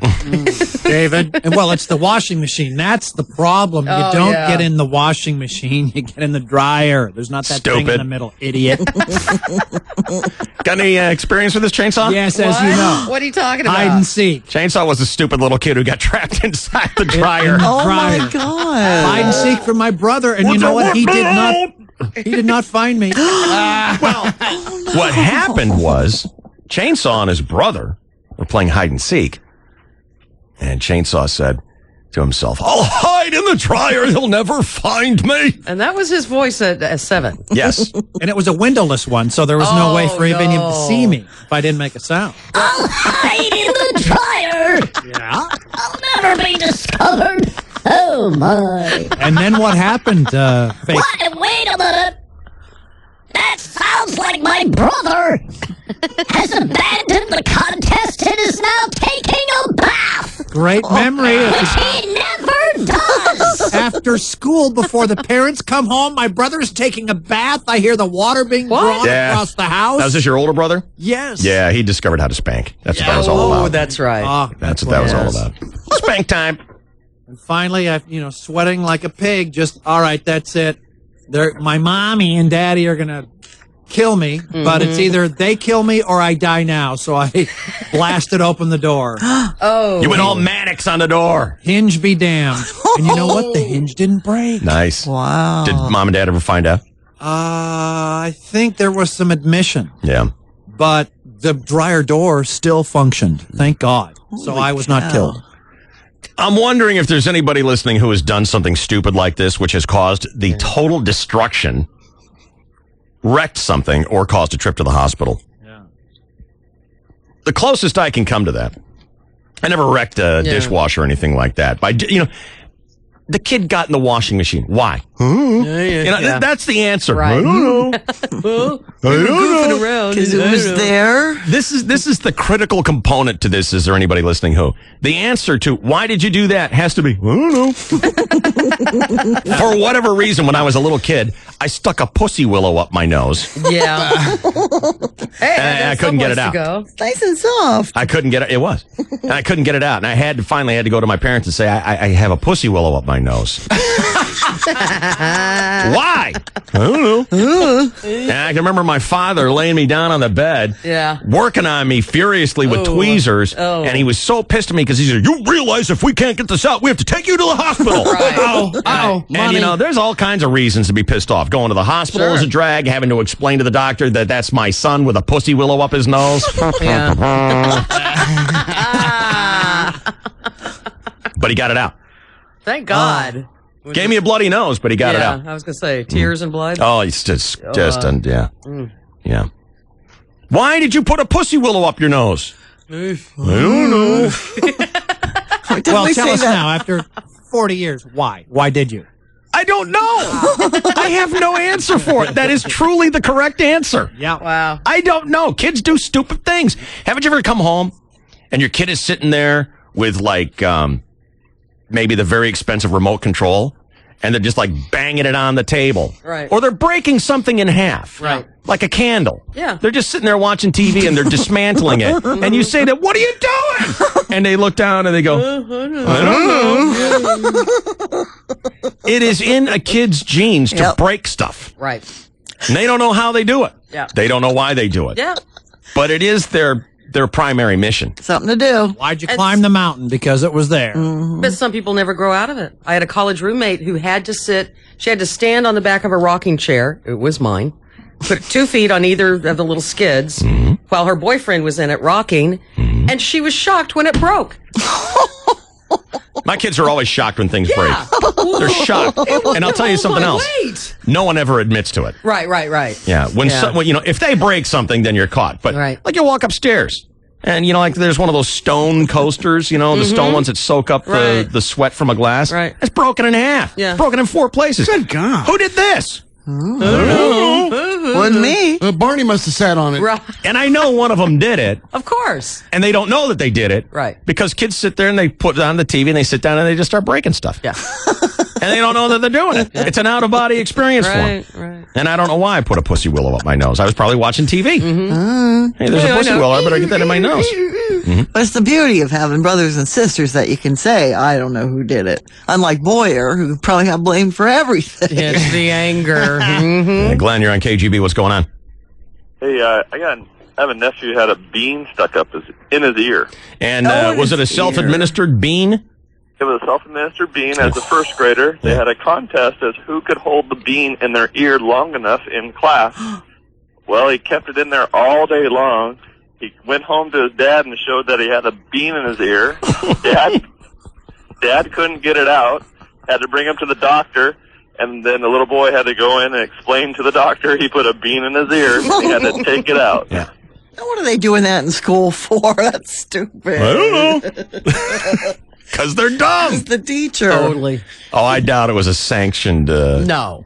event. That was an amateur event. He just made that story up. Yeah. Huh? James, what's going on? One time we were playing hide and seek, and so I hid in the closet, and there is this bottom shelf, and I couldn't reach the shelf when I tried to get out because the game was over. Yeah. So I had to break the bottom shelf to get out. Mm-hmm. And But you won, didn't you? You won. And that's the important thing to remember. Despite the fact that you were nearly trapped and killed, and you had to destroy property of your parents, you are a champion. Yeah, they haven't found out yet. Oh. Do you need help telling them? No. I can help you. Because you know what? If I'm on the phone with you and I'm telling you, they'll go easier on you. Oh, they live in Hemet. They live in Hemet? We can call What does that mean? I'm not sure what that means. Are they genetically different there? No. All right. Well, you just remember when you finally fess up. Yes, you put yourself in danger. Yes, you caused damage to property of your parents. Yeah. But you have the heart of a lion and you are the champion of hide and go seek. Say it to me, James. Say, I am a champion. I'm a champion. I'm a champion. Shout it out loud, James. I'm a champion. Nah, he's not so much.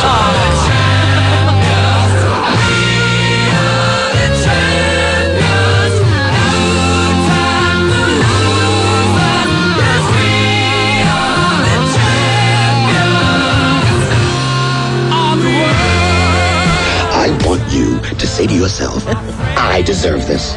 I love it.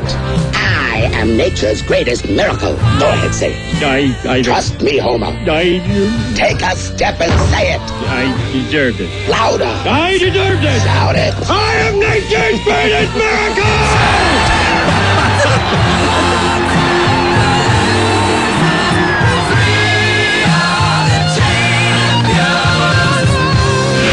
Dave, Shelley, and Chainsaw all morning. Classic rock all day. 1015 KGB. All right, here is Brendan. You're on KGB. You did something stupid, Brendan, that got you stuck. Good morning, David. Morning, Brendan. What's going on? Well, when I was little, I did what all men having bread in them. I put my head into a very tight place. And it's kind of that reliving birth experience. Yeah. It's what can you say? It's what we do. Yeah. Anyways, so we had this rail that went from it was above the step-down den, and I could fit my head in there. I found that out because I put it in, but unfortunately I couldn't pull it back out. Yeah, you know what happened? You got your head in there, you had a sudden growth spurt. Yeah. Yeah. And then after several tries of almost ripping my own ears off, I did the mom siren. You know, Mom, Mom, Mom, Mom. And then Mom finds you with your big dumb head. Yeah. Yeah. And unfortunately, she wasn't strong enough to pry the bars apart, so I had to wait for my dad to get home from work. Which was You just several wait hours. right there. Several hours. Yeah. She did that on purpose. Just Probably. to teach you, yeah. Hey, you want some company? You know, misery loves company. Here is Kate. Kate, did you get your big dumb head stuck in something? Yes, I did. Say hi to Brendan. Hi, Brendan. Hey, you have a big head too, huh? Well, yes, I do. Little fat head. What'd you do, Kate? We were at Disneyland, and I thought it would be a really good idea to shove my head through the bars on the Dumbo ride, and got myself stuck. And did the Disney SWAT team have to come out and free you? The Disney Fire Department actually did come down and pry my head out of the bars. Yeah, yes. that's nice. Oh, God. Did you get any attention from any of the animals? Did, like, Chip and Dale come over and soothe you or anything? No, but my parents were ready to leave me there for being so stupid. Yeah. Goofy should have come over. Yeah, I've done that. Don't worry. I've done that lots of times. I'll do it again tomorrow. I guess you got a fast pass to that ride, huh? Yeah, no, totally. All right. Thank you, both of you. Thanks. Appreciate it. And here is Andrew. You're on KGB. What's going on, Andrew? Hey, I heard you guys talking about this, and I had to call in. Tell me. Share. Basically what happened was, my sister and I were alone in the house. Never a good idea. Never, especially with us two. And we found that if you put liquid soap on the linoleum floor in the kitchen, you can slide. Yeah. So by using our 8-year-old genius, we decided to expand upon this idea and cover the entire linoleum floor with liquid soap. It's a whole slip and slide. It's a giant slip and slide. We can ice skate. Mm-hmm. Inside. And so then, we never thought, what's going to happen after we do this. Mom and Dad comes home, and I'm like, okay, I'll take the point on this, so you take care of the stuff on the floor. Right. I'll hold them off at the pack. Right. So then we closed the concertina, the folding door to the kitchen or whatever it was. And I go, you don't want to go in there, Mom and Dad. Meanwhile, my sister, genius, remember, hot water. Thinking hot water and scrubbing will get this off the floor. Suds are seeping out from under the door. That's awesome. Well, needless to say, it was like the interrogation afterwards. Which one of you two did this? Which one of you geniuses? It was like the Manchurian Candidate. Yeah. I'm not talking. You know what? The problem was you had not thought out a proper exit strategy Right, that's from right. your genius indoor skating rink. But when you're 8, do you ever? Right. No, of course not. Never. Why did you do this? I don't know. It's fun. I don't know stands for, it's 8-year-old language for, if I gave you the reason I had, you're not going to buy it. I don't know is much more tolerable. Right. Yeah. Exactly. Now I'm still not allowed to do the dishes at my house. Dad, it's an indoor skating rink. The crossing grabs the soap and kind of moves it away from me before I start to do the dishes. We're skating indoors. How can you be so obtuse? Thanks, Andrew. Appreciate it. Here is Teresa. You're on KGB. What's going on, Teresa? Hi, good morning. Hey. And I know my sister's listening to this, too. I was in the laundry room with her when we were kids with my mom. And she tricked me into going to the dryer and seeing if the light turns off when you close the door. Mm-hmm. So she decided to also turn on the dryer. Mm. And by the way, yes, the light does turn off when you close the door. And the heat turns on. And the heat does turn on. Yeah. How long did she leave you in there? Not very long, because Mom was right there and started to proceed beating the crap out of her and pulling me out of the dryer. Did she at least have the courtesy of putting in an anti-static cling sheet? Yes, I came out smelling fresh and clean. So you don't come all sparky, staticky, Yes. your hair standing on I end. was staticky with my hair up, but I smelled good. Good. Well, at least you had little Snuggles, the teddy bear, in there to keep you company. Exactly. In your little tumble. All right. Thank you. You're welcome. Thank you very much. And here is Renee. You're on KGB. What's up, Renee? Hey, good morning. Morning. My brother is Mark, Boyer's good friend. Yes. And he was probably 6 and I was 8. We were down at the San Diego Zoo, and he got his head stuck in the monkey bars. Now, when you say monkey bars, you don't mean a gymnasium. You mean the bars that I mean cage the the monkeys. Yes. Yeah. And you know what monkeys do when they don't like you? No. Fling poo. Fling poo. I thought that was the Prime Minister of China. That's the name of the panda.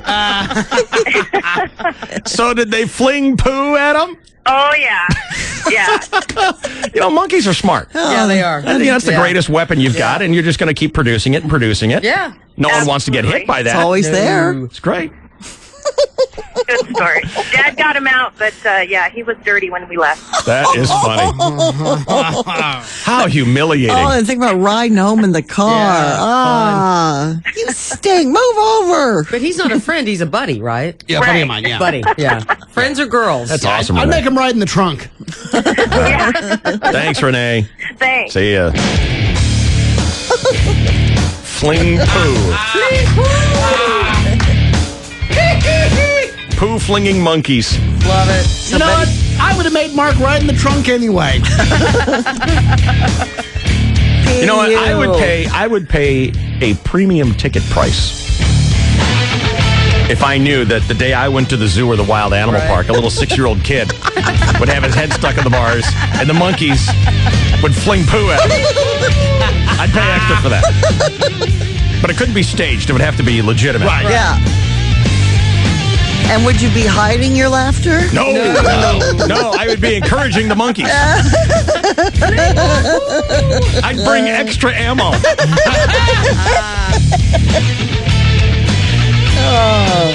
Dave, Shelley, and Chainsaw all morning. Classic rock. All day. 1015 KGB.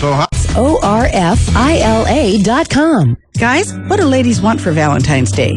Jewelry, roses, and chocolate. And Enhancery Jewelers can handle it all. Starting with a beautiful selection of unique diamond and gemstone jewelry at very affordable prices.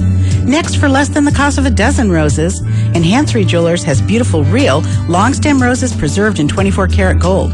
She'll be speechless. And finally, chocolates, as in luscious chocolate pearl jewelry that'll melt her heart. Forget the malls. Shop Enhancery Jewelers at I-8 and Mission Gorge next to Chili's.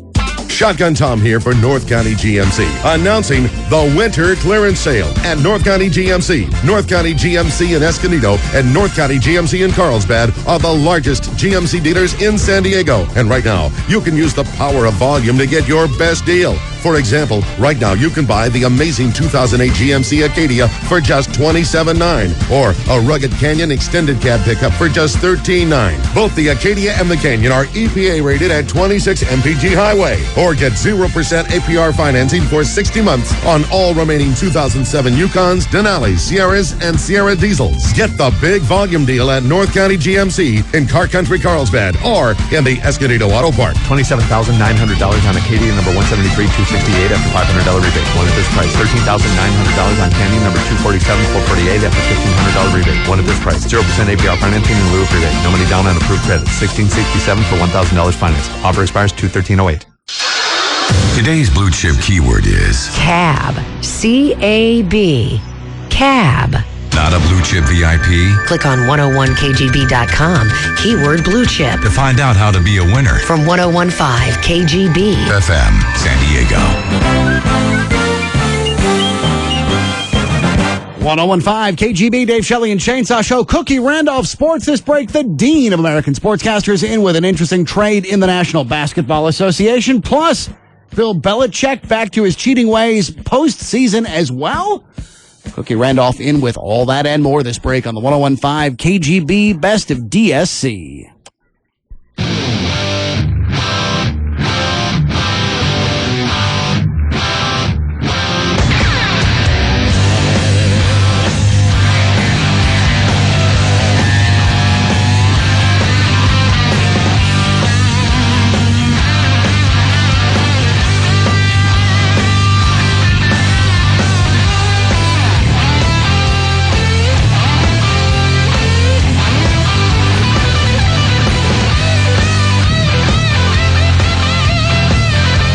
Got a lot of good stuff for you to see on the webpage today. I'm going to mark these keywords down. In fact, why don't you open up your browsers right now, 101kgb.com.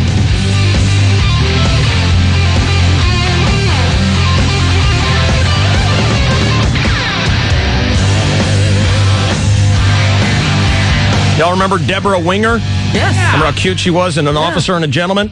She's really cute. Go ahead and type on Deborah, Debra, as your keyword there. Take a gander at that. Oh. Yeah, I know this is wrong, but we do it anyway. Oh, wow.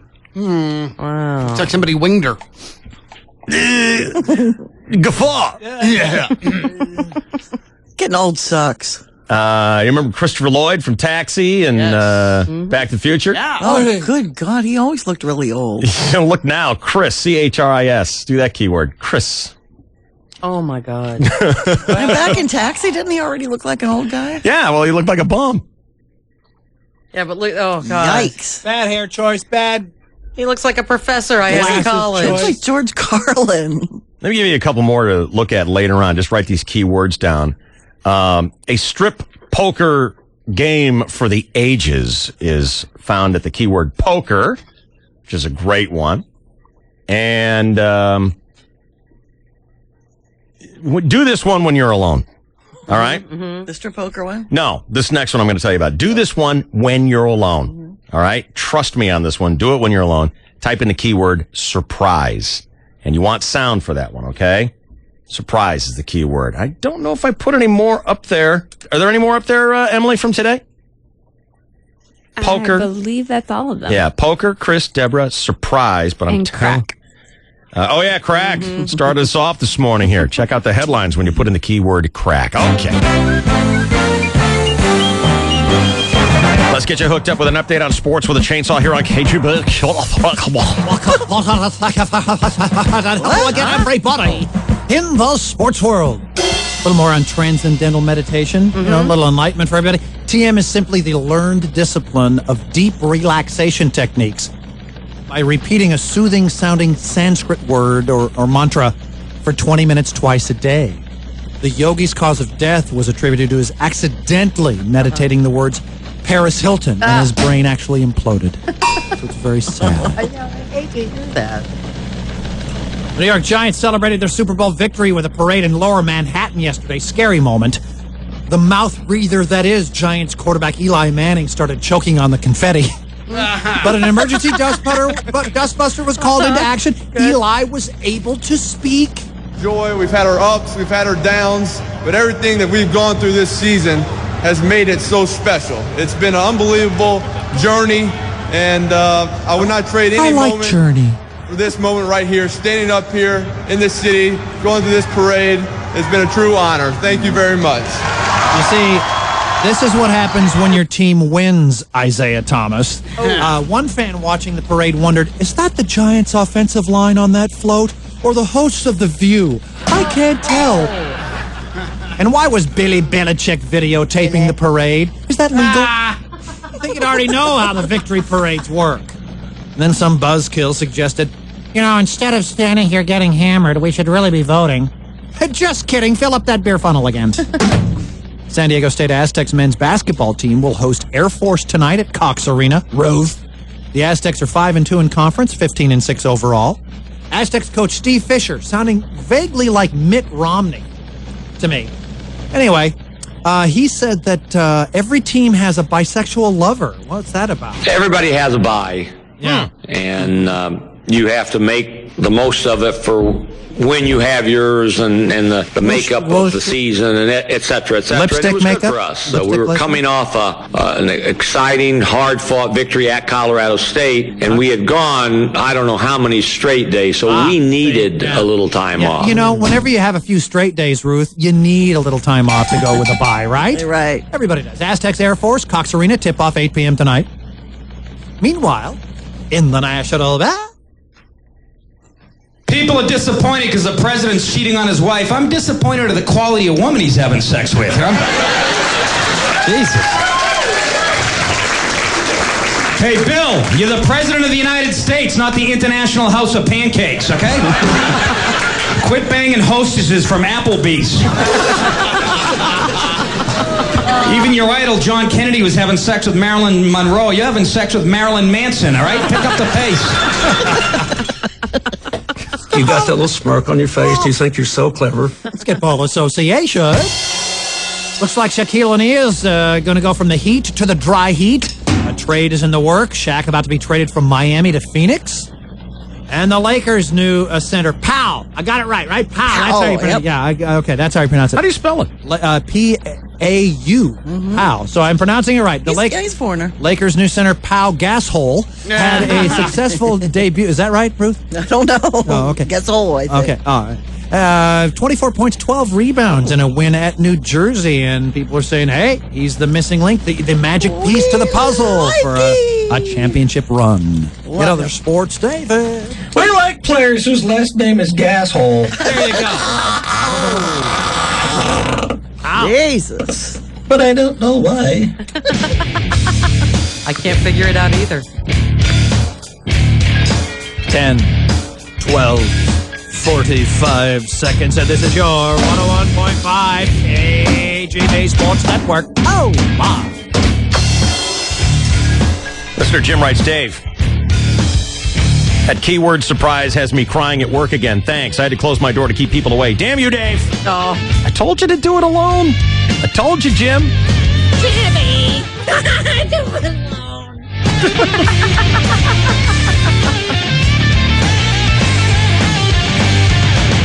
Sing me a little Jimmy's crying in your Jimmy voice. Jimmy! Jimmy! Jimmy's crying.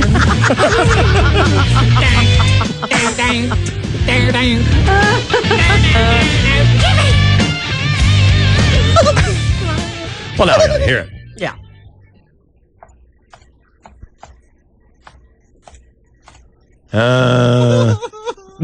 Are you ready?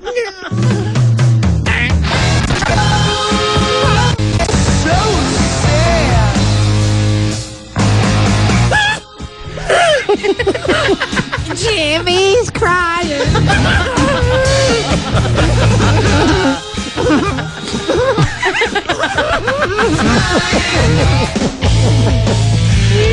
You're a freak. Why? Because you're a freak. No? Okay, all right. I get it. Love it. Hi, you're on KGB. How you doing? Hello? Hi. Have you got the phone up your butt right now, or what? I'm sorry. That's okay. What's going on? Juggling. How you doing? Good. You made it in. You're caller 10. Excellent.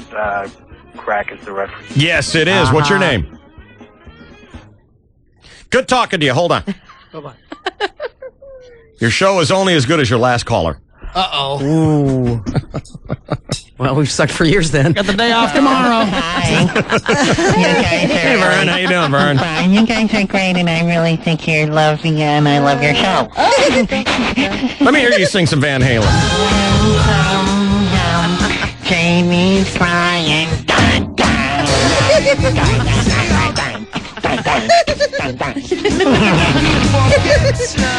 Pretty good singer there, Vern. Good dun dun. What do you like for President of the United States, Vern? I don't know. Did you vote yesterday? No. How come? I don't know. Haven't left the room? No. Yeah. You could absentee. It's what I did. Yeah. You do what? Absentee. Yeah. Hey, you know what? What? I think you guys are really neat, and I love your show. It's mutual, I assure you, Vern. Okay. All right. All right. So cute. It's pretty much out of gas, isn't it? Yeah. What? Do you regret picking up the phone? No. No. No? No. You want to keep talking? Yeah. About what? Knock, knock. Who's there? The interrupting cow. All right, see you later. No. Bye, 101.5 KGB, Dave Shelley and Chainsaw Show. Come out with me race Wednesday at the Miramar Speed Circuit. Get registered at 101kgb.com. I make my invitational calls on Mondays. It's all brought to you by Sombrero Mexican Food and Catering. Let Sombrero make your next party an absolute fiesta. Sombrero Mexican Food and Catering, perfect for breakfast, lunch, or dinner. Delicious Mexican food entrees. Get the whole menu and locations at sombreromex.com. They're making the Race Wednesdays program possible. Get registered at 101kgb.com. The keyword is racing. Let's get into Name Is Your Buzzer. A couple of $5 bills going to be flying around the studio before too long as we pull out a winner in this one. Name Is Your Buzzer on the 101.5 KGB Best of DSC. Who wants to make some money this morning? Let's do it. Who's got $5? I got $5. I have $5. Who wants to play Name Is Your Buzzer? Let's do it. Who watches TV? I do. It's the Name Is Your Buzzer TV theme song edition.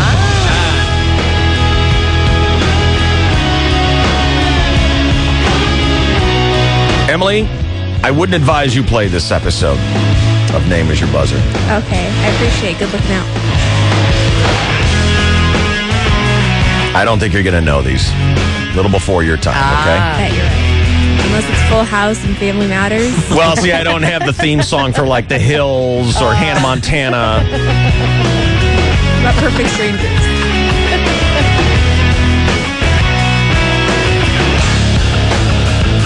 See if Gorgeous is around and he wants to play. All right, let's test the buzzers. Chris Boyer. Boyer. Chainsaw. Cookie. Shelley. Shelley. Ruth. Someone let Boyer's dog out. No, that was your host body yelling out her name. Oh. It's Ruth. It sounds like a bark. I got it. Bromo, you want to play Name Is Your Buzzer TV theme songs? Oh, I didn't take it. Bromo. Yeah. You want to play Name Is Your Buzzer TV theme songs? Yeah, I'll give it a shot. Okay, let me hear your buzzer. Bromo. All right, very good. Vigorous. Yes. And loud and clear. Okay, you're all putting in $5, right? Yeah. Yeah. All right, I want you to buzz in the minute you can tell me the name of the TV show. I don't need any composers or anything like that. Just the name of the TV show whose theme song is playing. Shelley. Shelley Dunn. I'm hoping it's 1 Adam 12. 1 Adam 12. No bell ding, huh? No, that's a different quiz, yeah. buddy. That's a different quiz. So the minute you hear the song, the minute you can name it, you get in. You just buzz in. Are you going to stick with 1 Adam 12? No. Okay. Emergency. Emergency. Yes. You sure you don't want to go back to 1 Adam 12? No. Are you sure? Yes. 1 Adam 12 might have been a better guess. Can I break It might out have my been a better kennel? guess. No, because I think that starts with 1 Adam 12. See the man, but I'm going to say emergency. All right. Ruth. 1 Adam 12. Boyer. Hill Street Blues. You win. Never watched that show. Oh, it's a good show. Sipowicz. No. I heard he was on NYPD Blue. Right. Are you sure he wasn't on Hill Street? Letterman was awesome on Hill Street Blues. I heard he got to see his butt naked on Hill Street Blues. He wasn't Sipowicz, but he played another character on that show. You sure? I'm pretty sure. I think she's right. But his name was not Sipowicz. Right, that's just what I know him as. I don't even know his real name. That's what I call him. Dennis France, David. There you go. Dennis France, David. And of course, I've been to France. Oh, and Emily's dad is named Dennis. Oh, yeah, we got it all covered. Oh, come on. All right, excellent. We have a score now of Shelley -1, Ruth -1, Chris Boyer 1, Cookie 0, And Bromo 0. and Bromo 0. Yeah. Why have I taken over scoring? Uh-huh. Hey, Thank you. I got the score. And Yeah. let's remember, kids, it's all moot until the last question. That is not true. Huh? That is not true. And that speaks to your not paying attention until the last question Yeah, because you don't think it Cookie. matters. All right, this one will be a 17 million point question. Oh, Here we go. excellent. Okay. All right, 17 million. Boyer. ABC's Wide World of Sports. I used to love that show. Bromo, where are you, buddy? Hasn't kicked in for me yet. Okay, all right. That is correct. What's the score? It is Boyer 17,000,001. Shelley and Ruth -1 apiece. Cookie and Bromo scoreless. Here we go. Buzz in. Here we Shelley. The Monkeys. Yes. 17,000 points? No, I was one. We get the Zero. Thanks. Everyone with me. Hey, Good, with the good. monkeys. Ruth. Ruth, you're not back in the go-go cage at the disco, okay? Ruth, do you talk to the movies? When you're out at the movies? Yeah. Yeah. Hey, look out! There's a guy with a knife right behind you. No, I only talk like that when I'm at home. Not at the theater. Or on the show. Here we go. Buzz in. Hello? Shelley. Shelley. The Bob Newhart Show. What? What? Bob Newhart Show. What? You win! You're messing with my head!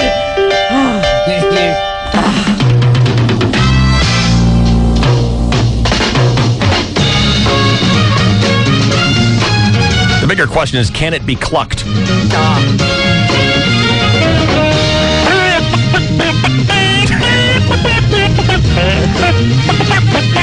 Very good. Thank you, Bromo. Now let's bring it down.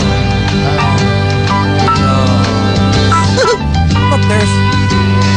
Yes, the Bob Newhart Show, featuring the professional and personal misadventures of Chicago psychologist Bob Newhart and his family, patients, friends, and colleagues, featuring the immortal Peter Boners. Boner. Good one, Shell. All right, very good. What's the score? It is Shelley net 1, Boyer 17 million and 1, Ruth minus 1, and Cookie and Bromo scoreless have yet to buzz in. I'm going to make this one a 50 million point question. Okay. And none of you are going to get it. Okay. All right. No one's going to get this one. 50 million points. Here we go. In the middle of a summer, in the middle of a park, there began a great adventure for a boy whose name was Mark. He had come to see the magic man along with all the children, and 'twas so began the day that Mark was never to forget. If you're playing along at home and you know the answer to that one, man, that's impressive. I've never even heard of the show before. Wow. Anyone even close? You ever heard of a show called Lidsville? No. Nope. Nor had I. Kirsten, though, is the listener who put this name as your buzzer together for us, and I'm grateful to you that, Kirsten. Lidsville, where Mark falls into a huge top hat. And it's a gateway to another dimension inhabited with talking ambulatory hats. Good grief. Hard to believe that one didn't make it into the classic TV. You know who was the star in it? Who? Butch Patrick. Who can tell me who Butch Patrick is? Boyer. No, just tell me. Eddie Munster? Yeah, it was buzzing in over here. All right, that brings us to the end of round 1. Boyer firmly in the lead. We'll continue. Name is your buzzer. Who's going to win all the dough this morning? 101 KGB and Q103. Stand by. Dave, Shelley, and Chainsaw all morning. All morning. Classic rock all day. 101.5 KGB. Hey, it's your radio. How you been? What a game of phone tag, huh? Well, not really tag, since it's just been me calling you, but crazy. So, speaking of tag, I heard you can tag songs on HD radio to download on iTunes. What idiot came up with that? If it ain't broke, don't fix it, right? No need to reinvent the wheel. Tag cool songs you hear and sync them up with iTunes. Available from Polk and JBL. 100% free HD radio. Discover it. Did you ever notice during a sale at a store, they always put their junk on sale that they can't move no matter what?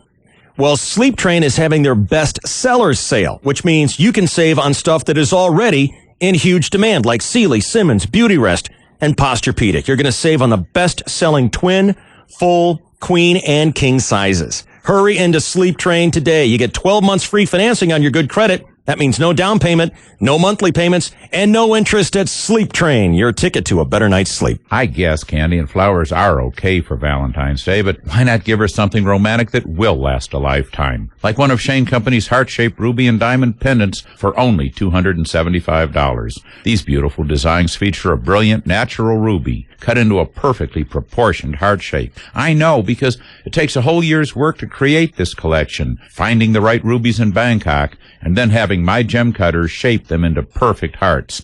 In spite of 8 trips to Bangkok last year, this is all I could find. So our quantities of these $275 pendants are limited.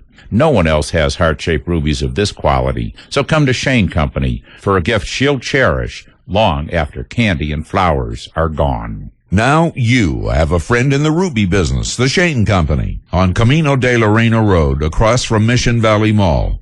Open Monday through Friday till 8, Saturday and Sunday till 5, online at shaneco.com. Honey, so I'm standing here in front of you, talking, you know, and the thought I had inside that I'm making outside. You get it? Okay, so, you make me feel like whoa, like a fireworks display, and there's a bunch of hearts, and wait, that was weird. For just under $35, Fresh Roses quality chocolates and a card say what you can't. Get connections from Hallmark Cards featuring songs by Martina McBride. Only at Walmart. Save money. Live better. Walmart. It's true. Some people aren't crazy about flying. But we at ExpressJet Airlines feel most flying phobias are from the hassles of commercial flight and not the flying itself. For example, there's up and downophobia, the fear of not having a nonstop flight. Who isn't scared of transferring at a crowded major hub airport? To help you avoid this phobia, ExpressJet has more nonstop flights to the cities you're flying to. Then there's elbow crampophobia, a type of claustrophobia. It's the fear of the middle seat. Don't face this fear. Fly ExpressJet. Our jets have no middle seating and our seats are leather with memory foam. Yes, ExpressJet Airlines will help you avoid many common flying-associated phobias. So book your next flight at xjet.com, and our competitive fares will help you avoid your unfarophobia, the fear of high airline fares. ExpressJet Airlines. Visit us at xjet.com today. ExpressJet Airlines flies nonstop from San Diego to Spokane, Boise, Fresno, Monterey, Colorado Springs, Tulsa, Omaha, Santa Barbara, and more. All right, sir, we'll be at the hospital in 5 minutes. Just hang on. Which hospital? County General. What are the patient's rooms like? Nice, I guess. Do I get my own TV? I don't know, sir. Look, I need you to relax. Cable or satellite? Seriously, sir. Premium channels or basic? Okay, inhale. High def? And exhale. What's the thread count of the sheets? There's a time and a place to be overly meticulous. And it's at your Lexus dealer, where every certified pre-owned vehicle is inspected by a Lexus-trained technician, right down to the spare tires and first aid kits, and comes with a 3-year, 100,000-mile Lexus-backed warranty, 24-hour roadside assistance, new car financing rates, and of course, Lexus customer care. Lexus certified pre-owned vehicles. No surprises, no sacrifices. 100% Lexus. Look, you simmer down or I'm going to use the paddles. What voltage? At your Lexus dealer in Carlsbad, El Cajon, or Kearney Mesa. To learn more, visit LexusCPO.com. 3 years from your date of purchase or 100,000 total vehicle miles. Model customers will qualify. See your participating Lexus dealer for details about the certified pre-owned program.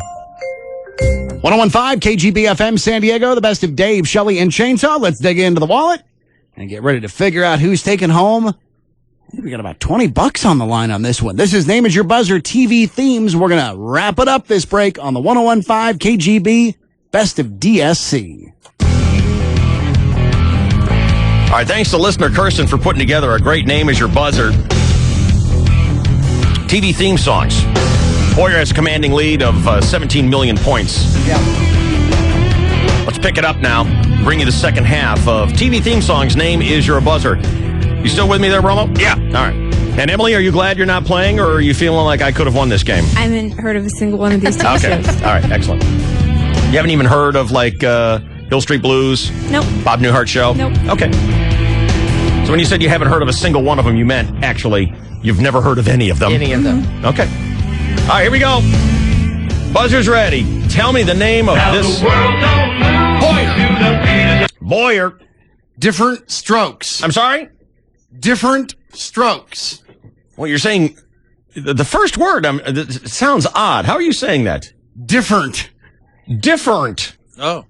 It's a bastardization of the word different. Maybe you could spell it for me. DIFFERN''T. Are you sure? No. Oh. Is that where you're going to stay with? Yeah. Ruth. Ruth! Different strokes. Can you spell it? Yeah, DIFFERENT. What's the point assignment on this one? 1. Okay. Yeah. Boyer's dropped down to 17 million flat. That's too bad. Loser. Pretty boy loser. Anyone else coming in with this one? No. It's different strokes. DIFF apostrophe RENT strokes.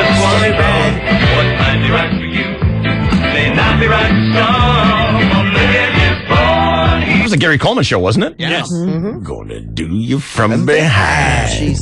What you talking about, Ruth? Like it. Here we go. Buzz in when you can give me the name of this one. Yeah, anytime now.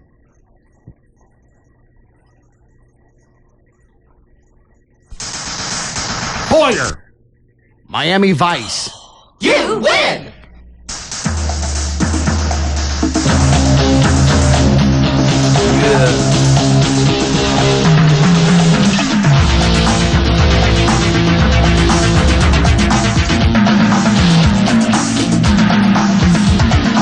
love that show.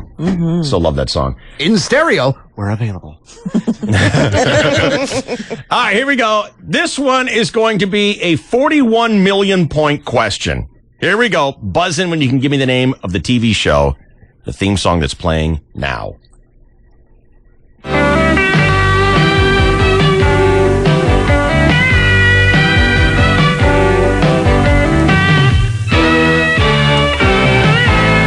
It's kind of familiar.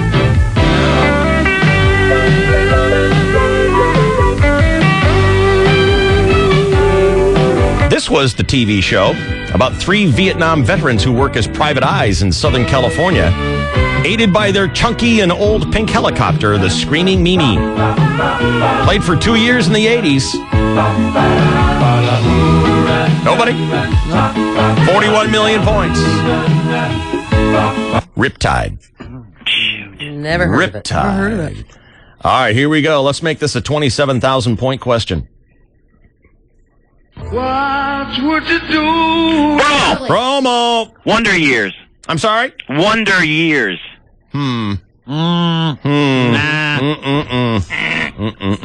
Is it just Wonder Years? Wonder Years. You going to stay with that? Yes. See, I would change it myself. That's too bad. I'm staying with it. Wonder Years. Damn it. The Wonder Yeah, Years. let me give it to you. Damn it. I asked you to change it. Yeah, no. Thank you, Bramo. Thought you were rat after me. Yeah, good. That's 27,000 points for that one. Nice. Yeah. We're taking it back up. 62 million points for this question. Awesome. 62 million. Tell me the name of the TV show. Only get some ragged. Promo. Bill Cosby. Huh? Bill Cosby. Bill Cosby. That's your complete answer? Yes. You don't want to add a little something to the front and the back? No. Ruth. The Bill Cosby Show. You win! Why can't you take a hint? And some roads and reason. Damn it. Every day. Emily, can you believe this is a theme song to a popular TV show? Listen to this again. Only get some ragged and some roads and reason. Singing it to the camera? Was he singing the theme to the camera or saying And he it? danced, too. Well, he was doing Used to watch that all the time. Every day. You'd think you'd know the answer. Long as I'm away. Long as I'm away. Oh, I remember that. They were all dancing. Yeah, I remember that. I love that song. Chet Kincaid, L.A. high school teacher, trying to earn a living, helping people out along the way. Score! It is Bromo minus 62,027,000. Cookie 0, Shelley +1, Boyer 17,027,000, and Ruth in the lead with 61,999,998. No one's going to get this one, so I'm just going to make it an even billion point question. All right. No one's going to get this one. Billion points.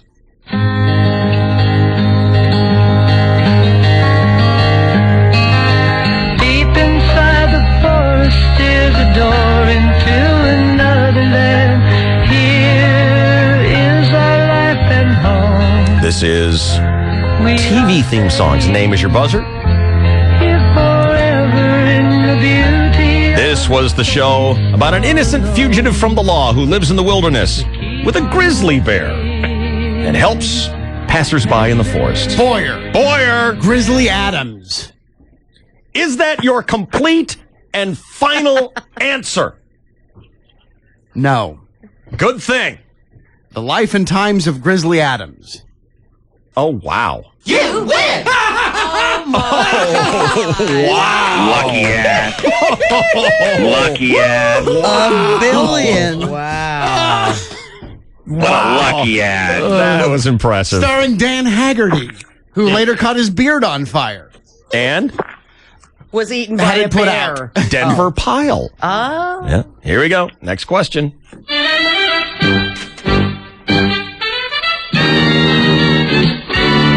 Never Everybody knows in a second life we all come back. Shelley. My mother, the car. Correct for 1 point. Thank Sooner you. or later, as anything from a pussycat to a man-eating alligator. Emily is looking at us like we've lost our minds. The talking car. My Mother, the Car, which stormed across American TV for 1 year. And get this, Emily. It was the first show I ever watched on color TV. With Jerry Van Dyke, David. Yes. 15-pointer. Here we go. Boyer. Good times. Shelley. One day at a time. You win. 15 points. How could you forget Valerie Bertinelli and those Yeah. little size 0 jeans? No doubt. Well, I don't know if they were zeros. Well, okay, 6s. Yeah, maybe. but who wasn't in love with Barbara Cooper?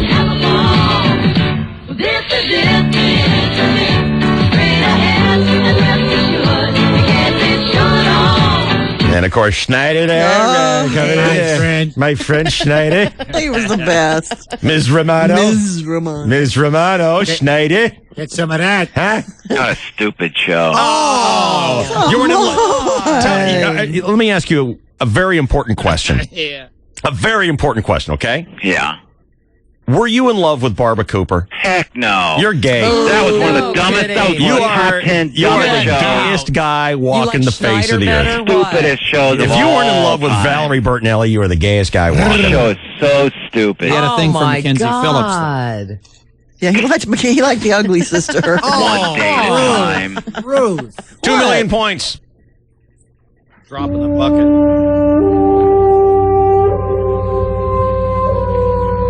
Bromo. The Waltons. No. Good Lord. You gonna give me a chance? What? The Waltons. Wrong. Not even close. Go away. Oh, I know this.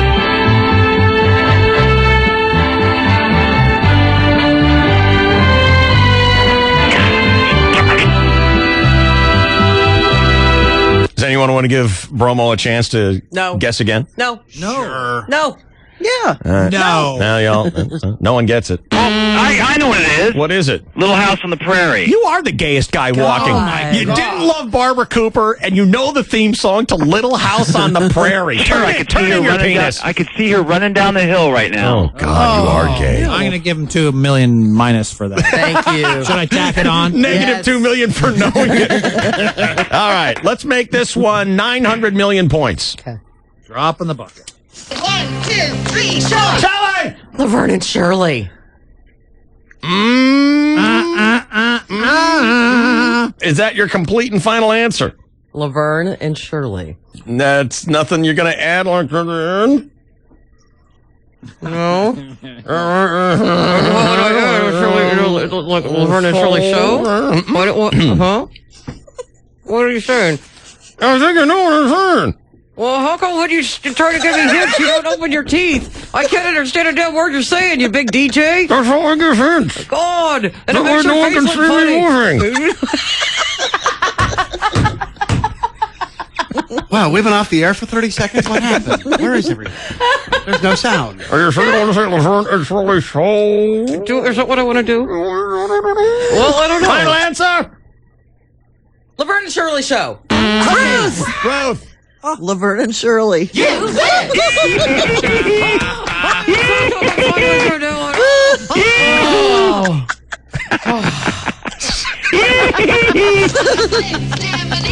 Tomato.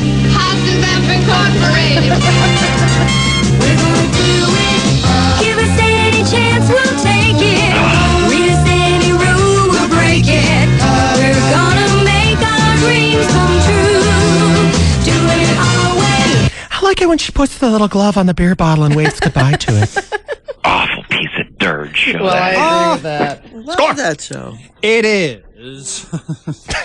Shelley minus 899,999,983. Bromo minus 66,027,000. Cookie 0, yet to check in. Too busy keeping track of these douchebag scoring systems. Ruth in second place with 961,999,998. And Boyer in the lead with 1,017,026,985. 22 billion point question. Here we go. There's a holdup in the Bronx. Brooklyn's broken out in fights. Shelley. Car 54, where are you? You win! Wow. Oh, Christ. How am I going to do this? I see smoke coming from your head. Wow. Shelley. Mary Tyler Moore. You win! How much was that? One?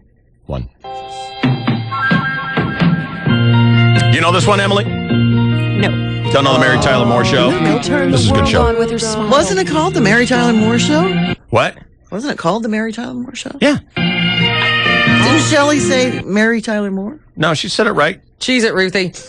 Are you sure? Yeah, I'm going to have to talk with the voice in your head. The name of the show is actually called Mary Tyler Moore. Oh, yeah. Okay. Was that a 22 billion or million one before? Billion. Ah, crap. Who can take a nothing day? Is this your favorite show? Oh, my God. And she was driving that Mustang. Didn't that want white to Mustang. Didn't want to be her. I wanted to be her. Living in the big city, I wanted in your to join own her. apartment, working in TV. So great.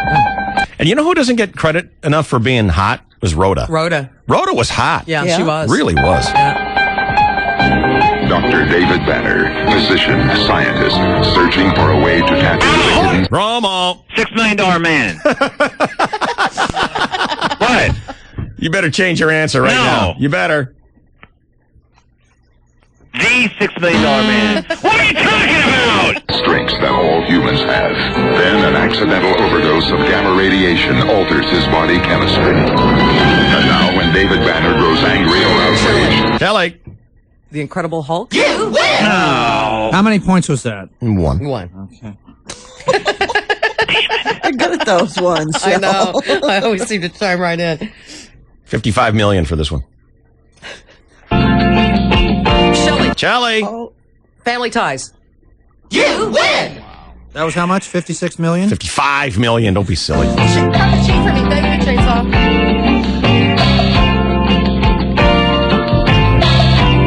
Mallory. God! I bet we've been together. Oh, God. And I bet we'll be together for a million more. Yeah, Bromo hates that show because it was on at the same time as Little House on the Prairie. Stupid show, Mallory. You are gay. Mallory, you totally are. You are gay. 74 billion points for this. No one's going to get it. Boyer. Bosom Buddies. Yeah, right. Bosom. Bosom. How many points was that again, sir? Was it 74 billion? Yes. Tom Hanks. That's a cute show. Love that show. Did you like that show, Bromo? It wasn't bad. Uh-huh. Donna Dixon was in it, right? Couple of guys dressing up like chicks. Yeah, he likes that he show. likes it. Yeah. Doesn't like Mallory. He doesn't like Barbara Cooper, but he likes guys who dress up like girls. What's the message? But he's right. She's Donna with Dixon was on that show, too. That's what I said. Yeah. Donna Dixon. Yeah. Hey, you. She's still married, though. What's his name? Dan Aykroyd. All right. Here we go. We're coming down to the end. Cookie. Alfred Hitchcock Presents. Yes. How much is that? One. What's your score? I have one now. Party. All right. Let's make this one. No, Ruth. Good grief. Google. Zillion.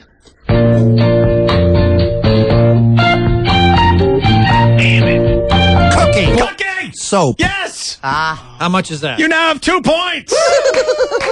Rally. Love that show, too. I did too.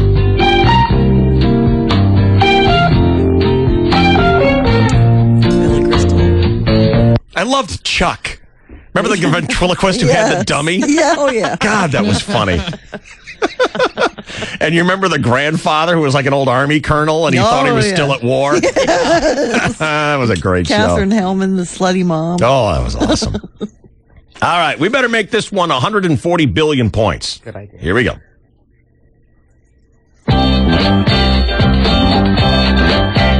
There's a magic in the early morning we found. Bromo. 8 is enough. You win! Oh, my God. You better have another. Wow. You better have You better have another one. It better be like Bonanza or something. That was Vaulting. 140 Billion. Billion. points. Good God. All right, here we go. There's only 2 more. Either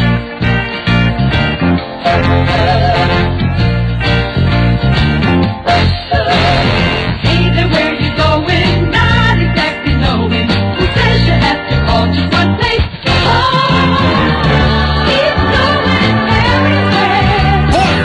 Boyer. BJ and the Bear. You win! How much was that? 1. That's all it deserves. BJ and the Bear. All right. All right, last question. This is it. 21 trillion points. What's the score, Chainsaw? Just so we know where everyone stands. Yeah. All right. It is Bromo, 140 million something. Yeah. A trillion, 140 trillion. Oh. We have Ruth, 961,999,998. Cookie, 2. Boyer, 75,017,026,986. Shelley Dunn, 21,155,016,002. What is Bromo's score in the lead? Bromo's in the lead with 140 billion, 3,187,000. All right, this will be a 22 trillion point question. Awesome. How many? 22 trillion. Okay, that should probably. Do we need to get a new scorekeeper? No, You're not up to the game. If you're not up for it. I have. 22 trillion points. I mean, is it that much to ask for you, Chainsaw? Just write down a couple of numbers and just stay with us? I'm good right now. The hell? Call down, find out if Dave and Jeff have, room. Dave and Jeff at Access Sports 1360. What is he saying? I don't know. I can talk faster than I can count, I'll tell you that. Are you ready? Yes. 22 trillion. Here we go. Last one. Wow. What do you think, Emily? I heard Ruth. I heard I can play it back. I think you better. Okay. I think you better. That was awfully. That's a photo finish right there. I didn't hear Bromo buzzing in. I've been Here we waiting go. for this song.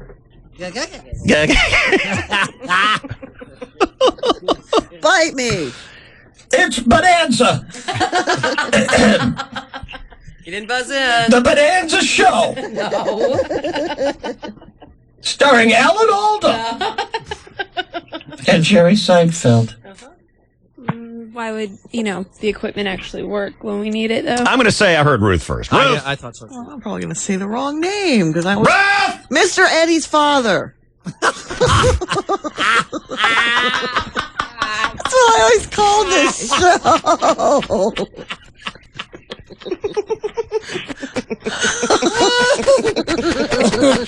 That's like buzzing in when you hear the Seinfeld theme and guessing Newman. Jodie Foster was the kid. No, Jodie Foster wasn't the kid. In fact, the kid wasn't even a girl. No, as a little boy, I don't know his name. Brendan Cruz. That's correct. And the guy was Tom. I think it was Boyer. Yeah, that was The courtship of Eddie's father. Let me tell you. So lucky. Bring the money, bitches. Bring the money. Now I buzzed him before he did. No, I don't think he did. You were busy fantasizing about Michael Landon and all the other dudes. Yeah, we're going to have a barn raise and guess what else is going to go up? He was a hoss man. Or candy. Yeah, he's my best friend.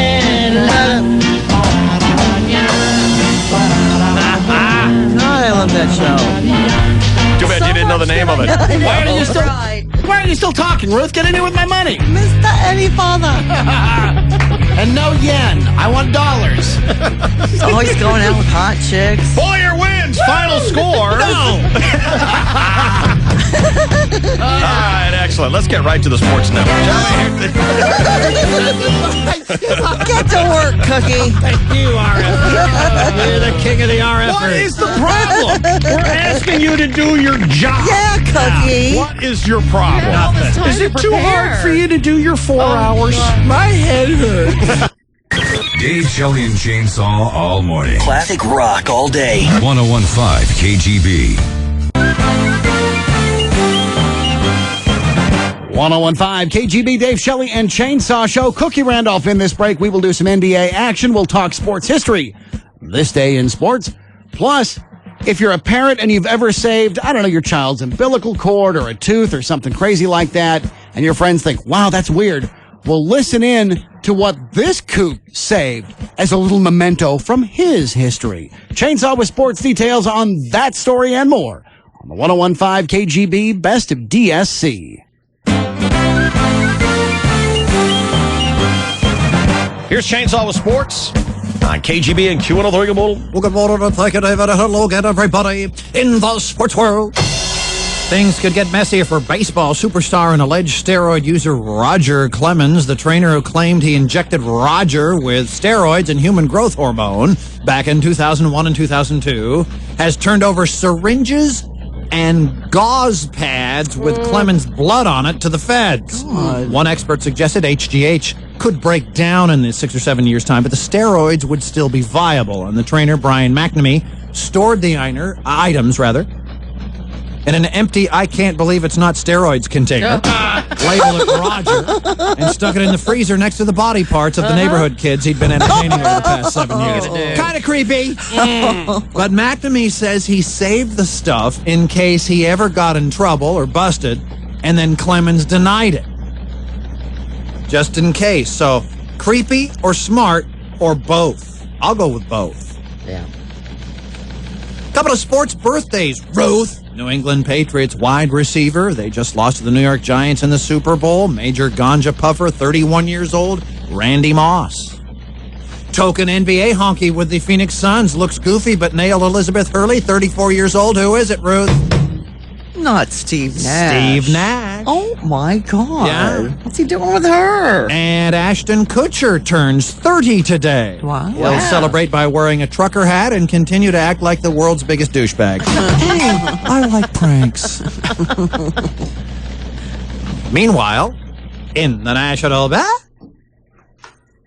turned on Sesame Street. I said, oh, phew, Sesame Street. This is much better because now he'll learn how to count and spell. But now I'm watching it as an adult and I realize Sesame Street teaches kids other things. It teaches kids how to judge people and label people. That's right. They got a character on there named Oscar. They treat this guy like shit the entire show. They judge him right in his face. Oscar, you are so mean. Isn't he, kids? Yeah, Oscar. You're a grouch. It's like, I live in a fucking trash can. I'm the poorest motherfucker on Sesame Street. Nobody's helping me. Then you wonder why your kids grow up and step over homeless people. Get it together, grouch. Get a job, grouch. So don't even tell me how to get to Sesame Street. That is a terrible place. I wouldn't go there if I knew the way. Who would want to live in a neighborhood like that? 6-foot pigeons walking around. An elephant that's a junkie. Piper. Yeah, that's right, Snapper. Hi, Bird, I'm sick. I need some smack, Bird. And Cookie Monster with his eyes popping out his head. Cookie, cookie, cookie, like, ugh. What kind of cookies are you talking about? Chocolate chips don't do that to people. And then had the nerve to put a pimp on there. They didn't come out and say he's a pimp, but I know a pimp when I see one. They called him the Count. Had a cape and everything. You just see him pimping, bitch, where is my money? You've been late 4 times. I've been counting. How many times must I smack you before you act right? 1, 2 smacks. Basketball Association. It's official. Shaquille O'Neal has been traded to Phoenix. Wow. Could have used him last night, Ruth. They lost to Charlotte in double OT on a Good. buzzer shot by Peja. Stinking son. And Ruthie's Lakers got beat in Atlanta by 3 points. Kobe Bryant still bothered by a dislocated pinky finger, injured during a mafia initiation 3 nights ago that went awry. Oops. This is the business we've chosen. In other sports, David. He dislocated his pinky. Yes. God, it sounds like such a wienery injury, but when you think, shooting that ball, that's gotta hurt. Oh, God. All the things to keep you out. Pinky. At least when I broke my finger, it was my ring finger, not my pinky finger. Yeah. How'd you break it?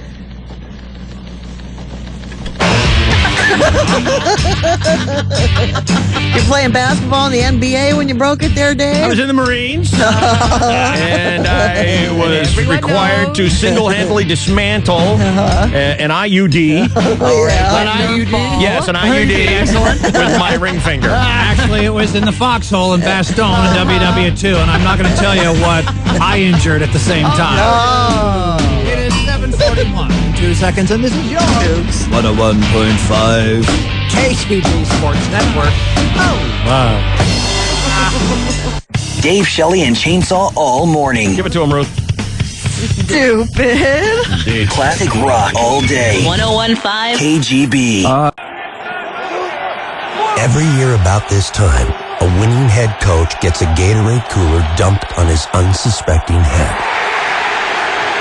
Not a water cooler, not a cooler of some other sports drink.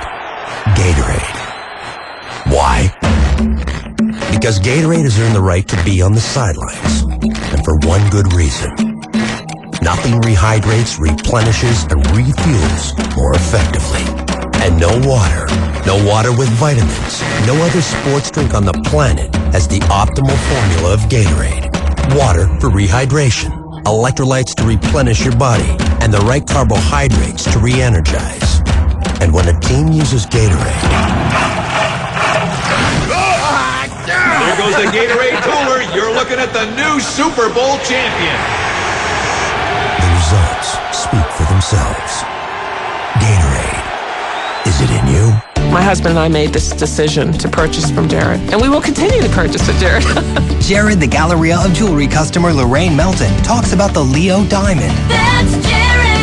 The Leo Diamond gives you that feeling. There is something very special about that diamond. This Valentine's Day, give a Leo Diamond from Jared. The Leo is the first diamond ever to be independently measured and certified for its superior brilliance, and is the culmination of 4 generations of handcrafting diamonds by the master diamond artisans at Leo Schachter. And now, exclusively at Jared, comes the Leo Artisan, the latest success in the art of crafting diamonds from Leo Schachter. The Artisan is designed and cut to reveal a diamond's true brilliance, a brilliance you must see, and you can only see at Jared. I get compliments all the time. Where did you get that diamond? It can only be Jared. Jared, now open outside Plaza Bonita Mall next to Outback Steakhouse and west of Mission Valley Mall off Interstate 8 on Mission Center Road. At Perry Ford in Poway, we believe we have the best used cars in California at the best price with the best guarantee of all. You be the judge. Perry dealerships have hundreds and hundreds of the most popular used vehicles in stock, ready to roll, reconditioned, and inspected to our toughest standards. That's why we offer the Perry 5-day money-back guarantee. If for any reason you're not completely satisfied, return your vehicle in 5 days in the same condition with no more than 200 miles from your delivery, and we'll give you your money back. With a guarantee like that, you know our used vehicles and prices have to be fantastic. Put us to the test. Perry Ford, 5 money-saving minutes east of the 15 freeway at Poway Road. Call 866-377-1852 or click on perryauto.com. You will be satisfied or you'll get your money back. Why settle for anything less? If you want to pay more, that's your business. If you want to save a lot of money, that's our business. My small business has a P.O. box, and, well, I'm asking why.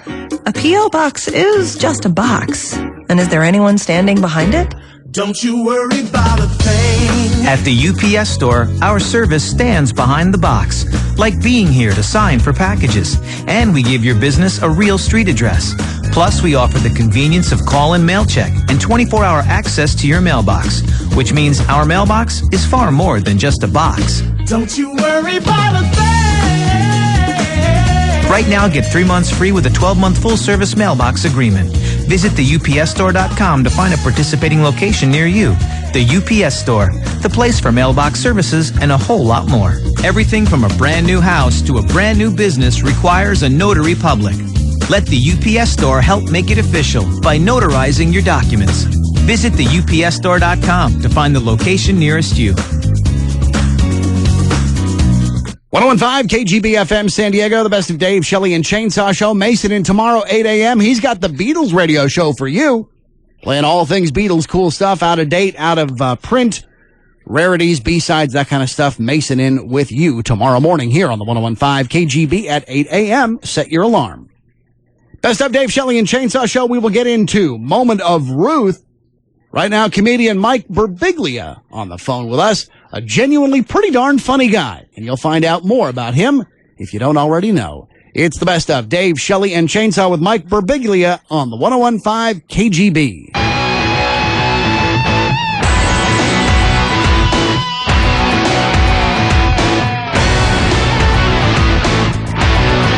It's 101 KGB and Q103, Dave, Shelley, and Chainsaw Radio. Yo.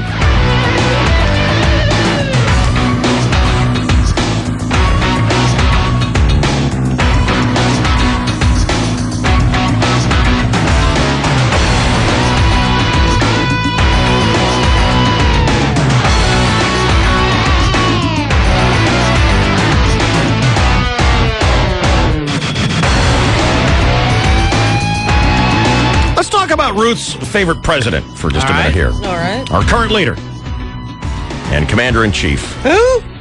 You, Ruth, your favorite president. No, he's not. George W. Bush. He's so bad. Like, some people want to kill him, and I don't think that we should kill him. That's a really bad idea. But even, I mean, I think that he's got a pretty good defense against that. You know, if someone shot him, he would just deny that it happened. He'd be like, "You probably thought you shot me."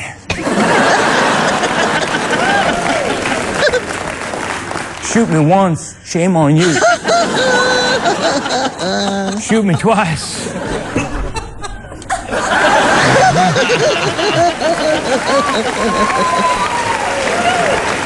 You can't shoot the shooter. You know, that's what he does when he doesn't understand stuff. He just goes,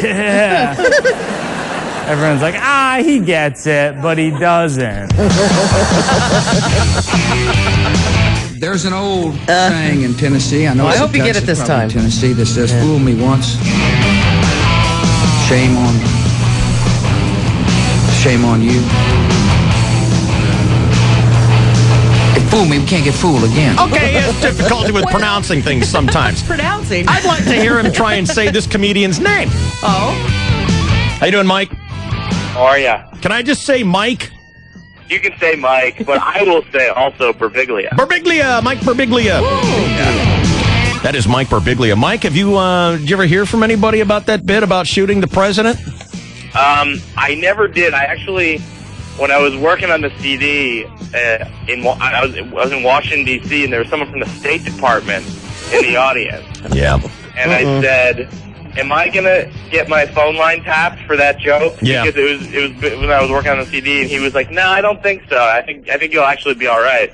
So I'm in the clear. You're on a list. You know, it's funny because they really have very little sense of humor about that stuff. And then not that they should have a sense of humor about shooting the president, but it depends on what you're talking about. We have a bit where the President Reagan and his wife did this thing where they're saying, you know, just say no to crack. Drugs are bad.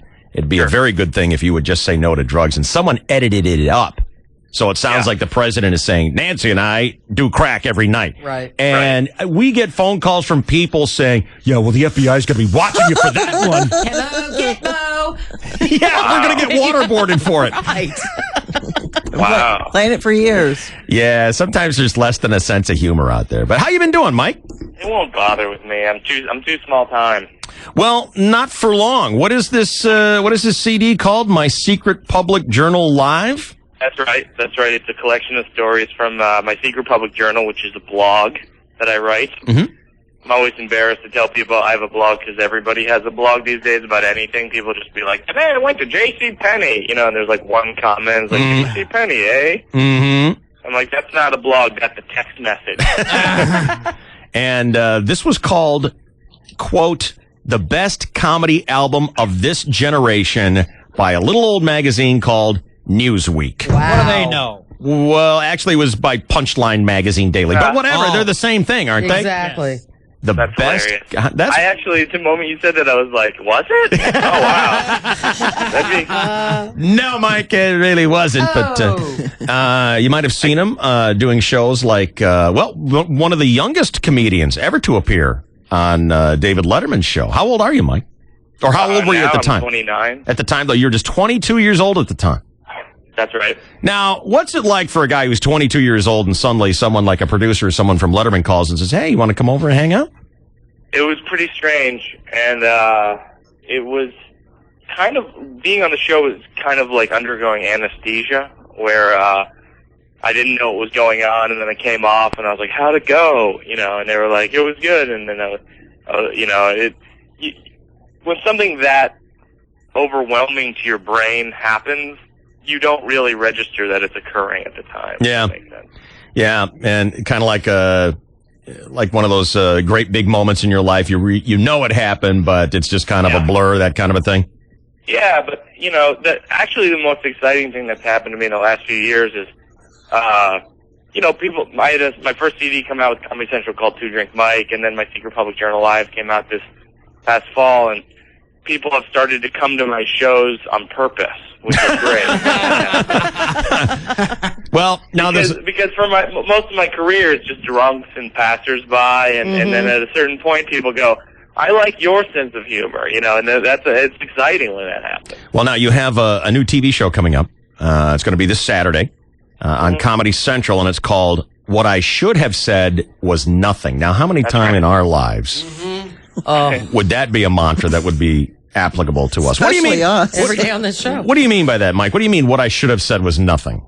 Well, this actually first happened a few years ago. I was moving a new bed into my apartment, and this woman who lived in the building opened the front door for me with her key, and she goes, "I'm not worried because a rapist wouldn't have a bed like that." That's how she started the conversation. Wow, that's quite an opener. What I should have said was nothing, and what I did say was, "You'd be surprised." There's nothing you can say after that. You're just like, "See you around the building," that kind of thing. And this is something I've thought about a lot. I think there's something wrong with my brain where I don't have an on-deck circle in my head for ideas. Yeah. It's just batter up, and a lot of the ideas are bad, and they're at the plate going, "I don't know about this one, Mike." And I turn into this drunk Little League dad. I'm like, "You go take some cuts, son." Shouldn't have swung at that one. Honestly, this comes up in my life, and my whole last album and my whole last TV special were all about this, and you'd think it would be cured at this point, but sure enough, I'm on a tour this fall. I'm at this place called Rider University in New Jersey, and I'm talking about how I went to a funeral recently, and they handed out Kleenex at the funeral, at the beginning of the funeral, which I thought was cocky. Like, where are you going to go to this funeral? You're going to cry and cry. She's so dead. And I bought a sympathy card, but I always find that's like an underwhelming gesture. It's like saying, "I know you're going through the deepest loneliness of your entire life, so here's a picture of a daffodil. I hope that works out for you." And that's why I want to make my own line of sympathy cards. Like on the cover, I'd put a picture of a duck-billed platypus playing checkers with a rhinoceros, and in the background there's like a hot dog with arms holding up a lemonade stand at gunpoint, and then you open it up and it says, "The world is messed up, man. Sorry about your brother." Death rumor, I love this guy. Him and Vince have a future. I say this on stage at Rider University, and these four girls get up, and right in the middle of the auditorium, they leave. And Uh-oh. it was very awkward because they were sitting right in the middle of the auditorium, so we kind of all had to live it for about 5 minutes, you know? And after they leave, I lean over, because it's a very long, awkward pause, and so I lean over to the girl in the front row, and I go, did someone recently die on campus? And in a serious way, because that's what I figured had happened. I had touched a nerve. Yeah. And the girl goes, actually, 11 people died. Oh. Dude. Now, what I should have said was nothing. Yeah. Oh, no. And here we go. What I did say was, how did they die? Batter up. So we ended up talking about it for about 10 minutes and kind of talking out the deaths, and then, but we actually did come to some kind of an understanding. I was like, I'm a very awkward person. I'm not trying to offend you. I'm not trying to sort of, make wounds more sore. I just want to talk it out. And then by the end of it, me and Rider University were friends again. That's good. Yeah. Yeah. You kick over a bee's nest sometimes. It's pretty hard to put it back together. That's very hard. Yeah. That's very close to actually what we call crapping the bed, isn't it? Yeah. I've heard that expression. Well, listen, I'll tell you what. Things are certainly going your way, Mike Birbiglia, because he has his own TV show on Comedy Central. And we should really point out, old timers, that having your own TV show on Comedy Central means you have arrived. This Absolutely. is being on the Johnny Carson show. Yep. This is great. So congratulations to you, Mike Birbiglia. Saturday night on Comedy Central. What I should have said was nothing. This is a world premiere, and you'll get to see it on Comedy Central. That's awesome for you, man. Congratulations. Yeah. Thanks a lot. I hope to visit you guys in the studio sometime. That'd be great. If you ever come through San Diego, always know you have an open invitation to come on in and hang for a while. All right. Thanks a lot, you guys. Congratulations, Mike Birbiglia. Thanks for being with us on the show.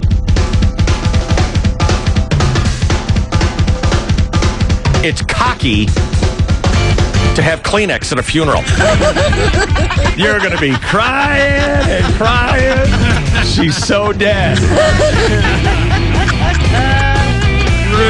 That's humor. I really am addicted to cable news, and I think it's because they treat every story with the same level of importance, There's the laser sound effects. It'll be like, Pachoo! Are your kids having sex at the mall? I don't even have kids. I'm like, are they? Are they sure they're not having sex at the mall? Like fun, are they having sex at the mall? And it'll be like, Pachoo! Insurgents blow up bus. I'm like, whoa, really puts the mall sex in perspective. Dave, Shelley, and Chainsaw all morning. Classic rock all day. KGB. Hey, it's your radio. I wanted to do this in person. Listen, you don't touch my buttons the way you used to, so I'm just going to lay it out there. Do you have an HD radio on the side? Of course you don't. You don't want all those cool new extra stations. I don't know what got into me. It's just, don't you like my buttons anymore? HD radio receivers for your home and car are available from Sony, JBL, JVC, Dual, and other brands. 100% free HD radio. Discover it. Hi there, welcome to Chili's. My name's Ashley. What are you up for today? I'm gonna try your triple the cheese smokehouse bacon burger. Because my kids ask me so many questions, all of my thoughts start with the word because. Excellent. Are you stuck in a rut? Pepper in some fun with one of Chili's new Smokehouse Bacon Burgers. They're mammoth-sized burgers with something a little extra. We're talking the thickest, tastiest cut of Applewood smoked bacon you've ever seen. Only at Chili's. Pepper in some bacon. Pepper in some fun. You'd like to give her the world for Valentine's Day, but your budget's a more down-to-earth $100. So come to the Pearl Department at Shane Company for the largest selection of fine jewelry valentines. Like a pearl set of a necklace and matching earrings. Or my 65-inch endless strand of pearls that she can wear in lots of fashionable ways. Or my triple-strand freshwater cultured pearl necklace accented with a romantic heart. Each for only $100. You won't find pearls anywhere near this quality at that price at other jewelers. So come to Shane Company for Valentine's Day, because even if you can't give her the world, you can still let her know she's the center of yours. Now you have a friend in the pearl business, the Shane Company, on Camino de Lorena Road, across from Mission Valley Mall. Open Monday through Friday till 8, Saturday and Sunday till 5. Online at shaneco.com. Bobby Mitchell, I understand that you have a new driving theory that helped get you to the finish line faster today. Yes, I do, Sam. From here on out, I'm using ExpressJet as my racing model. ExpressJet? The airline? That's right. They go non-stop to where I need to be. Pit stops are for pace cars, not for real speed competitors like myself. And I understand you're changing your personal car, too. Yep. I used to have a bench in my truck, but I'm taking out that middle seat like ExpressJet so I can be more comfortable. And I just installed 2-jet engine on the back, too. Is that safe? Look, little lady, I don't tell you how to do your job. You don't tell me how to do mine. Start your engines. ExpressJet gives you non-stop flights with no middle seats and free XM radio. We'll save you time and give you a more convenient and comfortable flight. ExpressJet Airlines. Visit us at xjet.com today. ExpressJet Airlines flies non-stop from San Diego to Spokane, Boise, Fresno, Monterey, Colorado Springs, Tulsa, Omaha, Santa Barbara, and more. Shotgun Tom here for North County GMC, announcing the winter clearance sale at North County GMC. North County GMC in Escondido and North County GMC in Carlsbad are the largest GMC dealers in San Diego. And right now, you can use the power of volume to get your best deal. For example, right now you can buy the amazing 2008 GMC Acadia for just $27,900 or a Rugged Canyon extended cab pickup for just $13,900. Both the Acadia and the Canyon are EPA rated at 26 mpg highway. Or get 0% APR financing for 60 months on all remaining 2007 Yukons, Denali's, Sierras, and Sierra Diesels. Get the big volume deal at North County GMC in Car Country Carlsbad or in the Escondido Auto Park. $27,900 on Acadia number 173 268 after $500 rebate. One at this price. $13,900 on Canyon number 247 448 after $1,500 rebate. One at this price. 0% APR financing in lieu of rebate. No money down on approved credit. $1,667 for $1,000 finance. Offer expires 2/13/08. Guaranteed fresh or we'll brew it new. Guaranteed fresh or we'll brew it new. Guaranteed fresh or we'll brew it new. Rick, anyone know what's wrong with Rick? You know 7-Eleven's coffee guarantee? Where they'll brew you new coffee? That's the one. Old Rick here thought it'd be funny to see if they'd really do it.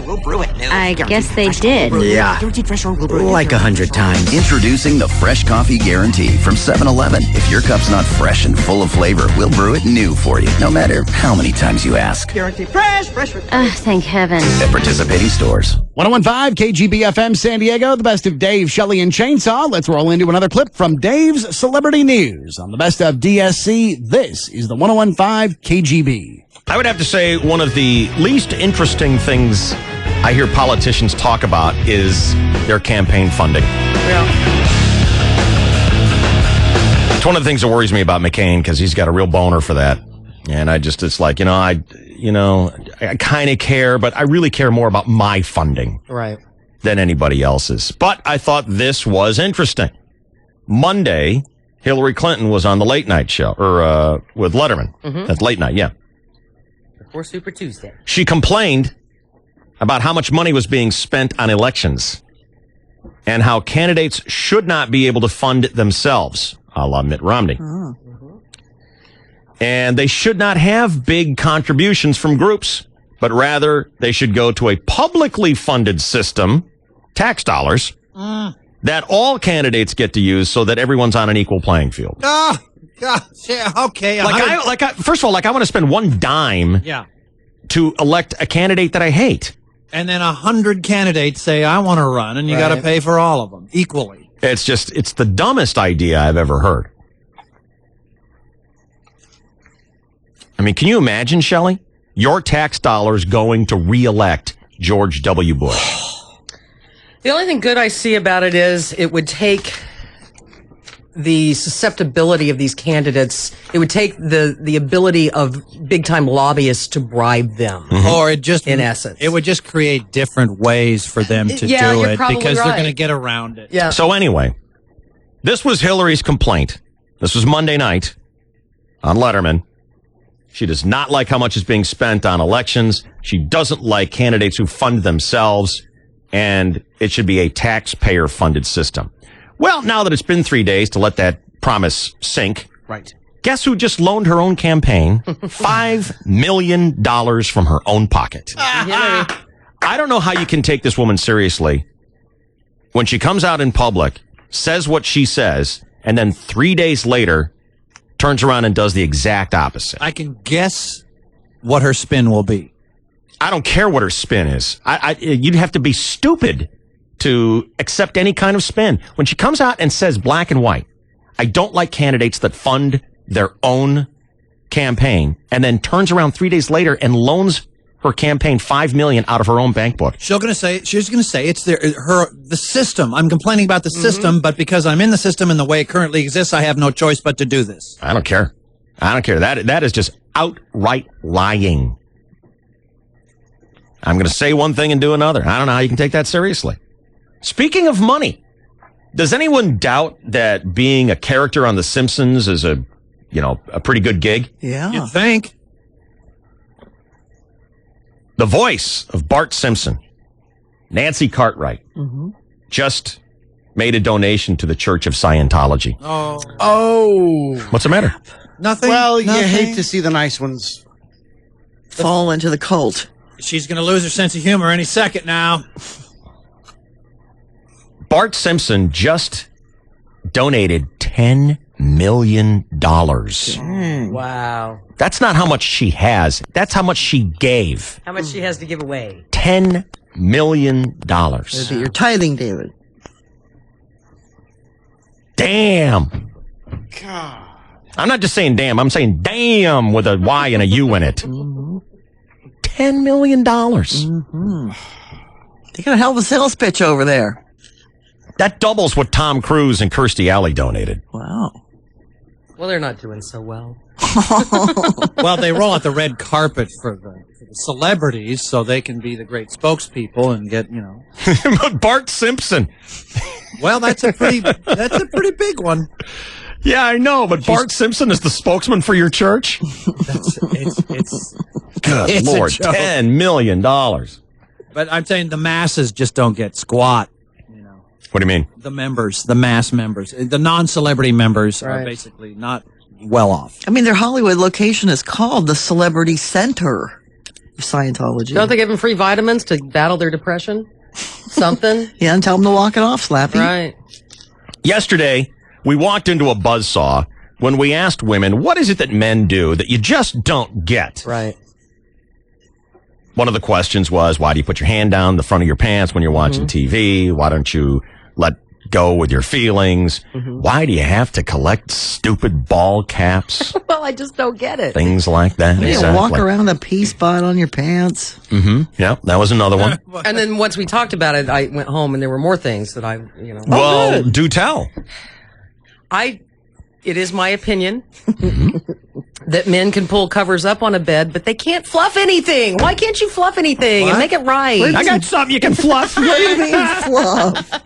Well, they just throw the pillows up there, and then it's just like, well, it's kind of made, but it's not. There's no love put in it, Oh, Christ. It's not made right. You're out of this conversation because I don't think you make your bed ever. Well, I was agreeing with them. I want to say, who cares? Do you make your bed? Is your bed made right now? No. Okay. All right. So you're kind of out of this It's a conversation. terrible, awful thing to make a bed because you wind up perspiring when you sleep, and then when you put the covers back over that, it sits in there and cooks and stews and grows. That is true. You should leave the sheets open so your dog can go waddle around in No, it. it is true. Boyer knows this because he's done studies. Right. Because he's got a little laboratory at home. I think I might have heard it on the Shelley Dunn Bake Crackpot News. Well, there's also a reason there are covers on your bed. It's to cover your bed so stuff doesn't get in it. Right.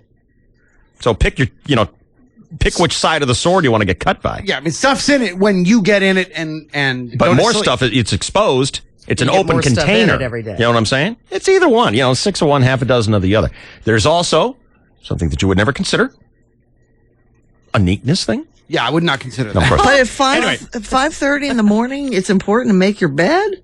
It is to Shelley Dunn. If I were the last one out, I would do that, but I'm not. Shelley And leaves a neat house. he objects to me making the bed around him, and I get that. I think that's justifiable. But Let me turn it on you because we are going to turn it today. oh, I know. Do you have more, by the way? God, there was something else, but I can't remember it now. We are going to ask now, what is it that women do that men don't understand? And we're going to block out the rest of this year for this bit because I got one for you. Okay. Why do women get excited and do put 90 pillows on a bed that never get used, that only have to be taken off so you can actually get in bed? I like the look. And it goes with my duvet cover. And I only have 5 extras that have to be taken off at night. And what do you do with And if them? you ever actually lay down on one of those pillows, what are you doing? Oh, no. You're going to get oil all over it. Blah, blah, blah, blah, blah. Oil. I don't mind that. That's okay. If you want to watch television in bed, get one of the big pillows to prop yourself up. Yeah. Because otherwise you're smushing all the good feather pillows. Have you ever noticed that the decorative 97 pillows that she'll put on your bed are the most uncomfortable pillows ever? They've got beads. Yeah, I don't have any beads. And hard, crunchy stuff on the outside, and swords and arrowheads and crap on it. And isn't it great when you lay down on one of those feathered pillows and you get stabbed in the neck? For what? By one of A the feather feathers. stem. Oh, you're not buying the down ones. You're buying the big old turkey feathers. You need to Turkey feathers. Yes, no, you need to upgrade to the soft downy inside. Well, Stuffed with maybe buzzard so. feathers. Yeah. Maybe so. The ones like in the sleeping bag, you don't get that. When you get the roadkill feather pillow, you don't. That's not as good. It's Crows. that's what Grandma Dolly would do after she hit a quail. Take the feathers, make a pillow, and then eat the quail. Chainsaw just puts the whole bird in there. Yeah. What's wrong with that? Stuff it in there. It'll soften So- up. We have Shelley and Ruth and Emily to that extent. To answer the question now, fellas, what is it? Why do you do this? What are the things that women do? We just don't get. I'm starting it off with 90 pillows on the bed. Okay, I'm out because I don't do that. I have 3 pillows and I use all 3 of them. That's it. No, I know Emily has a collection of teddy bears. I have like 3 decorative pillows. Decorative pillows that don't actually get used for sleeping. They get moved. Yeah. Where do you put off the them? bed. They get kicked on the floor. They get put on my love sack. And do you still have the teddy bears? I have a couple that just sit on the love sack. There's like 3 Okay. that sentimental reasons. Hi, you're on KGB. Good morning, David. What's up, Robert? I have a question. Go. Actually, a couple, but Yep. I'll limit it to one. Why do women get mad at you for what they dream? Oh, yeah. Oh, yeah. Your wife will go to bed, have a bad dream about you. And, maybe you're being a real jerk. Maybe, she'd catch you with some other woman. She wakes up, she's pissed off at you in real life. I got to confess to doing that, too, though. Really? Yeah. What'd she do? Oh, she was a jerk to me. Aw. Yeah, total. Aw. Yeah. And why do they need like 80 pairs of shoes? Well, I must be a woman because I've got 80 No pairs of kidding. shoes, too. What's wrong with you? Shoe. Yeah. I wish I had 80 pairs of shoes. Yeah, I remember having a bad dream about Nicole one time, and I was like, she was seriously being mean to me. And I'm like, what are you doing? And she goes, I'm being a jerk to you. What do you think? I'm being a jerk to you with this other guy that I like better. It's like, What about cheating don't you recognize, stupid? Yeah, exactly. Yeah. Yeah. Thank you, Robert. Hi, you're on KGB.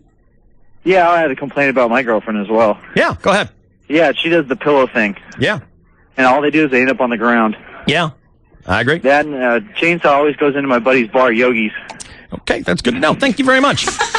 I got a buddy, and he's got a bar. and Chainsaw goes. Tony, you're on KGB. What's going on, Tony? Non sequitur. Yeah, I got a good. Why do women always wait until you're doing something like watching TV to come and talk to you? Oh, yeah. It's important. Yeah. Yeah. Why do you do that? Why does is that it? happen? Why and is as it? soon as I turn off the TV, my wife's got nothing to say. Yeah. Why is that? I'll be in my office, like paying bills, doing email, whatever. The minute I get on a phone, Right. to call and ask, hey, what's this charge about? Right. All 3 of them come in and have a loud contest. Exactly. All 3 come scurrying in as soon as I get on the phone. Right. I've been sitting there, I'll sit, I'll stop, I'll talk, I'll be part of the conversation. As soon as I get on the phone, It's like the remote control controls them. I think the wires are crossed or something. It's amazing because I don't think I do that. If I do, I would cop to it. But it's our dogs that will go up into Mike's office. And Susie's, she's 15. And she's losing a little bit mentally. And so she just starts barking for no reason. she's got Dogsheimer's. She has Alzheimer's. And she just barks and barks and barks until he has to hang up and call back. Okay. I think it's cute how you blame what you're doing on your dog. I don't do it. Because I don't you even run like up to into go his up office and there. you go, bark at him until he gives you attention. Hi, you're on KGB. Yeah, I got a question. Yeah. What is it about these women? Why do they do these things? Go ahead with yours. Why do women refer to everything that men do as little? They're little thing. Some men do it too. They're though. little cars. They're little penis. But some men do it to each other. I've heard men do it. No, Ruth. And if they did, it would be a dig at them. Exactly. So, Dave, how's your little show? Exactly. That's a dig, and that's the way men perceive it when chicks do it. It's an insult. Women do it all the time. Yep. Yeah. Here on this program, women have done it, and I contend. Oh, it happens on a daily basis. Why don't you just get back to your little bit? And your little throne. And your little throne. It's so automatic. But we're just teasing, though. No, you're not. No. No, you're not. When we say What's your little problem No, with this? the show we're teasing you. No, you're not teasing. You're annoyed because we went ahead and made a point again, and it's always responded with, well, just get on with your little thing. And it's usually the hand movement, Right. the flicking away hand movement. Yeah. Be gone from my sight. Well, that was a nice little point you made, David. Thank now let's you. go on to the next caller. The next little caller, Tom. Next little caller, yeah. What's up, Tom? Tom? Yeah. Tom. I was just wondering, why do women ask you questions that they don't want an honest answer to? Such as? Does this dress make me look fat? How do I look? Yeah, how come you don't know whether you look fat or not? How do you not know? You know, I stopped asking that question like 15 years ago. Me too. Yeah, I have a mirror. I already know if I look fat in Right. it or not. Yeah. Okay, but you used to be an offender, so tell us why. I don't know. Is it because we want them to compliment us? We want them to go, no, honey, you look fabulous. But if you don't look fabulous, we kind of want to know that. I don't know. I don't know. No, you don't. God. No, I have said before, does this outfit look okay? I never asked, But does you this know make if me it look does or if fat? it doesn't. Well, I guess I'm asking for an opinion as to, is this appropriate for where we're going? I think we want a compliment. Well, who doesn't want a compliment? Just tell me. On your little outfit. Yeah. You didn't tell me. You didn't come out and volunteer how hot I look. Just, don't I look cute in this? I guess that's what we should say. Is John next here on KGB? John, we're asking the women why they do these things we don't understand. Go ahead. Okay, here's the deal. Why did it, when they come to visit or spend the night, they leave little things in the bathroom like a hairpin or combs or maybe an earring or something, kind of like they're marking the woods, like, you know, the territory or something. Yeah, in case you're doing 2 or 3 chicks at one time. Well, what And business so is they it of yours? And so they can come back. Yeah. Good reason to come back. Come on, men do that too. So that means they're coming back, right? When they leave their toothbrush, you know you're in trouble. Yeah. Yes. What part about that aren't you getting? I'm sorry, what? Nothing. Can I have a drawer, please? Yeah, that means they want to stake a claim on you. Yeah, it's territory. Randy, you're on KGB. Oh, man, it's always something. That's basically it. There's always something to do. I can't sit down. She's cooking. Well, you could be doing the dishes. Yeah, how come you never want to just like sit in front of the TV? Because there's stuff to be done. Nah, someone else will do it. Hire it out. No, they won't. Hire it out. I'm a good sitter in front of the TV. You can relax with me. I have to make myself do that. And then I'm usually folding. What is laundry wrong or with you? something. There's stuff to be done. I got in trouble for getting mad at Nicole about that. Yeah. Long time ago, and I've learned my lesson. You're right. I don't understand it, Don't try. but I accept it. It was a Sunday afternoon. I think it was during football season. It's my favorite time of year. Mm-hmm. Just sit there, eat, drink, nap, watch football. Mm-hmm. And I really haven't seen her for a while, so I get up to go see what she's doing, and she's doing laundry. I'm like, why are you doing laundry on Sunday? And she got mad at me. Did it occur to you that I like to do this? I'm like, good God, no, it didn't occur to me. Well, I don't like to do laundry, but I like to have that accomplishment out of the way. Mm-hmm. I find such satisfaction and almost can't go forward until it's done and everything's put away. Here's a great one from Steve. This is a great one. Go ahead, Steve. Hey, how's it going, guys? Good, man. I'd like to know why, when you're driving with women, they like to kick their shoes off and stick their bare feet on your windshield. What is that? I hate that. It's one of my pet peeves. It's country. God, it's just Very so annoying. And it's Country. dangerous. It's unsafe. I don't like unsafe airbags. They're toxic. I don't get that one either, Steve. It's country is what it is. I don't get that one either, Steve. Just the horror I envision of an airbag going off while you've got your feet up there, you're done. And your ankles go back into the back seat. Yeah. Ooh, no, wait. Training. Hang on just a second. Let me think about this good now. I might be exercise. changing my opinion. You might want to visualize that differently. I wonder if I could have airbags installed on the footboard of my bed. Not a bad idea. You never know when you're going to crash into that. I'm going to look into that, Boyer. Just get some OBGYN stirrups. Nice. Gary, next on Why Do Women Do These Things? Go ahead, Gary. Hey, you know, Dave, what always cracks me up is I never can understand why a woman will let her underwear go up the crack of her ass and walk around all over town like that and never stop long enough to pull them out. Some of the underwear are designed that way. Yeah, like a thong is, that's for sure. Well, yeah, the thong, but what about, the granny panties that they're wearing? Well, first of all, I want to know, where are you walking around town where women are walking around with just their underwear on? Well, you can tell just by looking at the rears. What, do you got x-ray vision or something like that, or what? I think sometimes it's pretty obvious. Oh, okay. All right, no answer for that one. I can't help you. Yeah, I don't know either. I'm a big underwear wearer. Pull it out. Here's a great one. This is a classic. It's Ben next on KGB. What's going on, Ben? Good morning, Dave. How are you? I'm doing great now that you're on the show here, Ben. What's going on? Hey, I'm wondering, why do they always have to go to the bathroom in pairs? So we can Shelley? chat. You can I check think notes on the usually date. I like to go alone. All Finish. right, time out on this bit. You have been resisting this. Every time someone calls up and says, how come you do this? Well, I don't. My dogs do that. I don't do that. I'm Mrs. Perfect. No, I'm not now, saying you I'm Mrs. start Perfect, admitting to but doing some of this when- awful behavior. When women do go together, it's to talk. Mm-hmm. And if I really just have to go, I just go. But if it's a double date if it's a kind of double date thing. and both women go, they're Yeah, you talking go, about you. then you find some strange woman sitting at a table by herself saying, come on, come take a leak with me. I got to talk to you. Aren't you little Miss Perfect? You know, when we were questioned about our stuff yesterday, we gave honest, quick, straight answers. Uh-huh. Didn't deny a single one of those behaviors. Uh-huh. True. Which one? I'm trying to think. There wasn't one we denied. Yeah. No, it's true. Not a single one. You're right. Well, then it's to talk. All right. there Usually you go. about you. Here is Scott. You're on KGB. What's going on, Scott? Hey, how's it going? Good, man. How you doing? Not too bad. My question is, why do women always ask your opinion when they know before they ask you that they're not going to take it? Yep.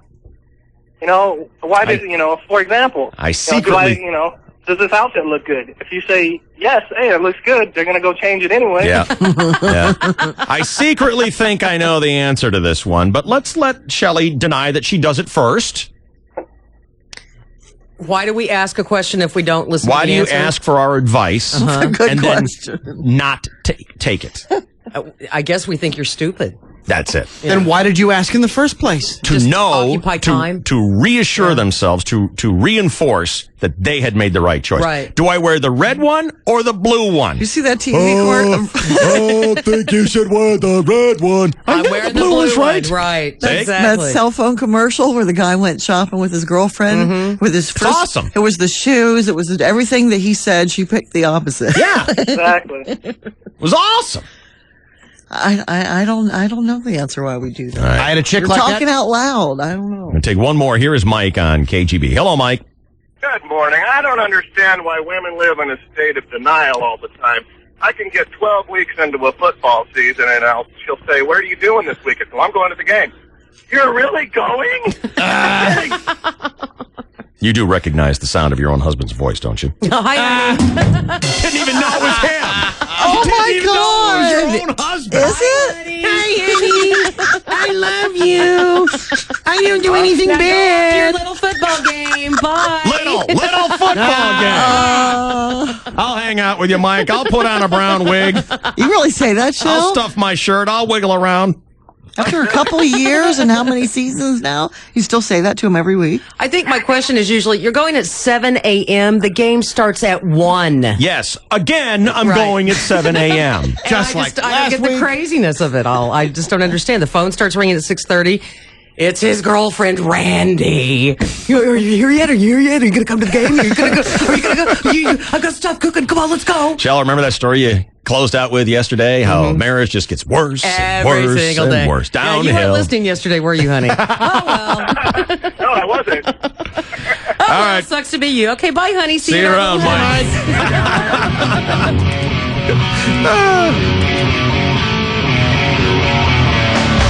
I'm watching Shelley, this caller saying, why are women always in a constant state of denial? And I'm watching Shelley going, who is this munch?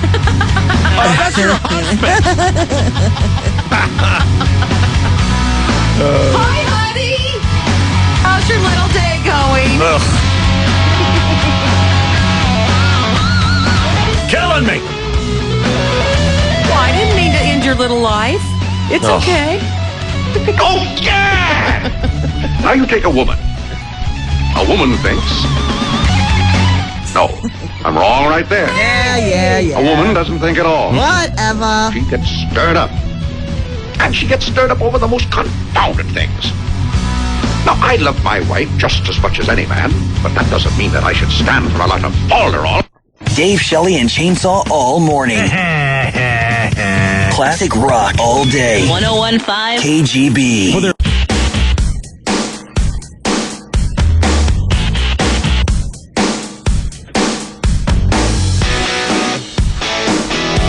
Thanks to Aldala. Taking us out, Dave's Free Thursday Golf. Yesterday, we went to the lovely horse country of San Luis Rey Downs in Bonsall. Fun. Gorgeous day. Boy, was there a lot of emergency traffic going through Bonsall yesterday. Why? I don't know. Wow. I don't know if there was a brush fire out there or what, but man, it was nonstop sirens. But it was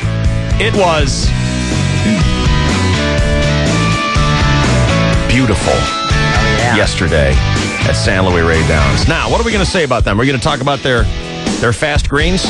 Yeah. No. Are we going to talk about their lush fairways? No. No? No. Although they do have lush fairways. Are we going to talk about their kick-ass clubhouse and restaurants? No.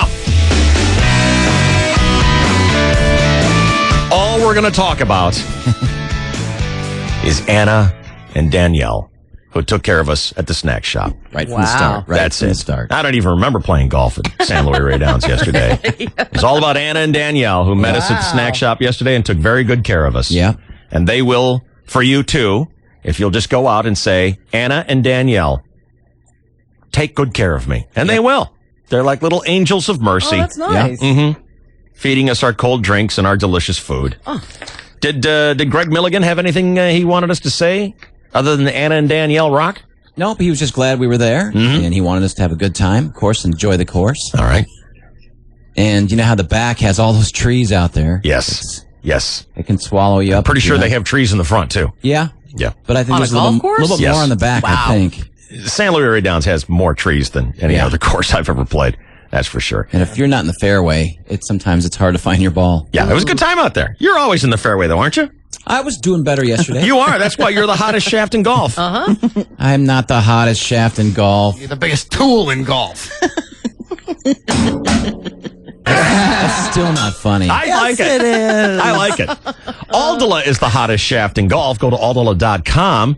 And you can also go to 101kgb.com and sign up for Dave's Free Thursday Golf. You're going to silence me from laughing? It's funny. Uses that line every week. It's still funny. It's not if I set my watch. I don't have a watch. Are you ready to play? Ready. The moment of Ruth. All right, I'm going to read you some scenarios, and you have to tell me, you have to write down whether it's true or false. And we'll count them up.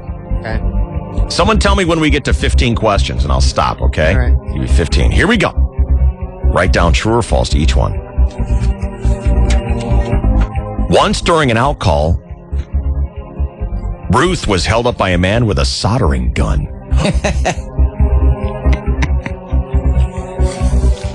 What are you laughing at, Betty? I can use that good. Shut up. Next, the first time Ruth drank, the very first time Ruth drank, it was an entire bottle of Boone's strawberry wine.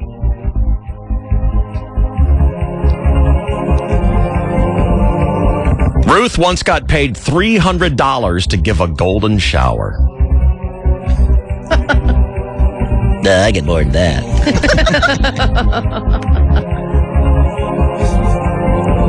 Ruth one time did a gangbang.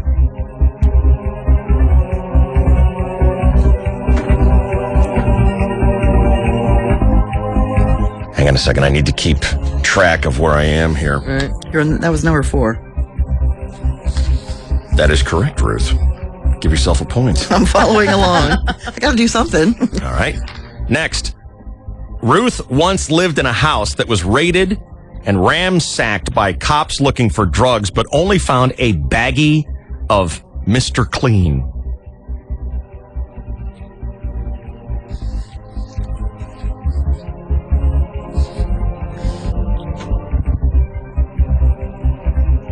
True or false? Ruth had a teenage party where a guest slit her wrists and was taken away to the loony bin. Jeez.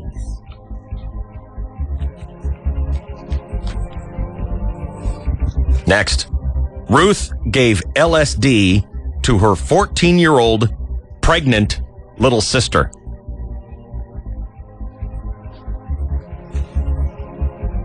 Next, Ruth had sex with 20 men at one swingers party. What are you laughing at? What are you laughing at? I'm just copping a visual, man. This is Disneyland.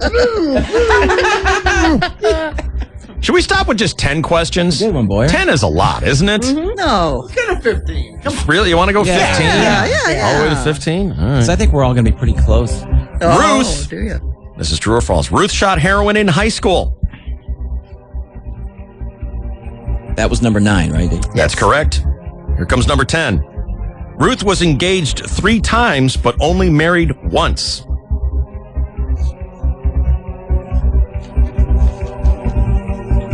Question number 11. On the moment of Ruth. Ruth got ripped off by a trick who refused to pay for the sex. Question number 12. Ruth got paid to burn a man's chest with a cigarette. 13. Ruth had a 3-way with 2 men. Question 14. Ruth met President Reagan when she worked on the Roger Hedgecock and Michael Reagan talk shows. Ruth met President Reagan when she worked on the Hedgecock and Michael Reagan talk shows. Question 15. Last one. Ruth worked at a massage parlor run by a mob boss who was murdered in a drive-by shooting after collecting the cash one night.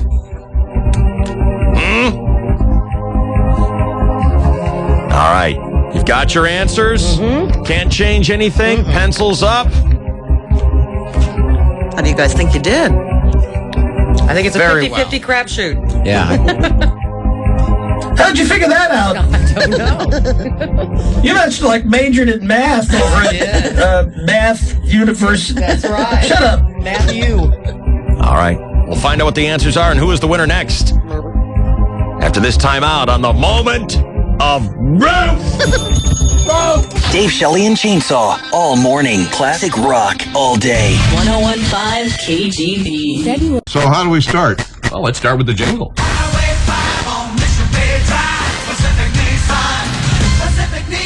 Wait. We need to be different, Gary. Well, you are the only other Nissan dealer in town. Yeah, we are. We're a price point alternative. Bottom line savings, yes. Yes, Okay. absolutely. So Yeah, we should already know where we're at. Because of the jingle. Right. You want that jingle at the end? Oh, absolutely. I love that jingle.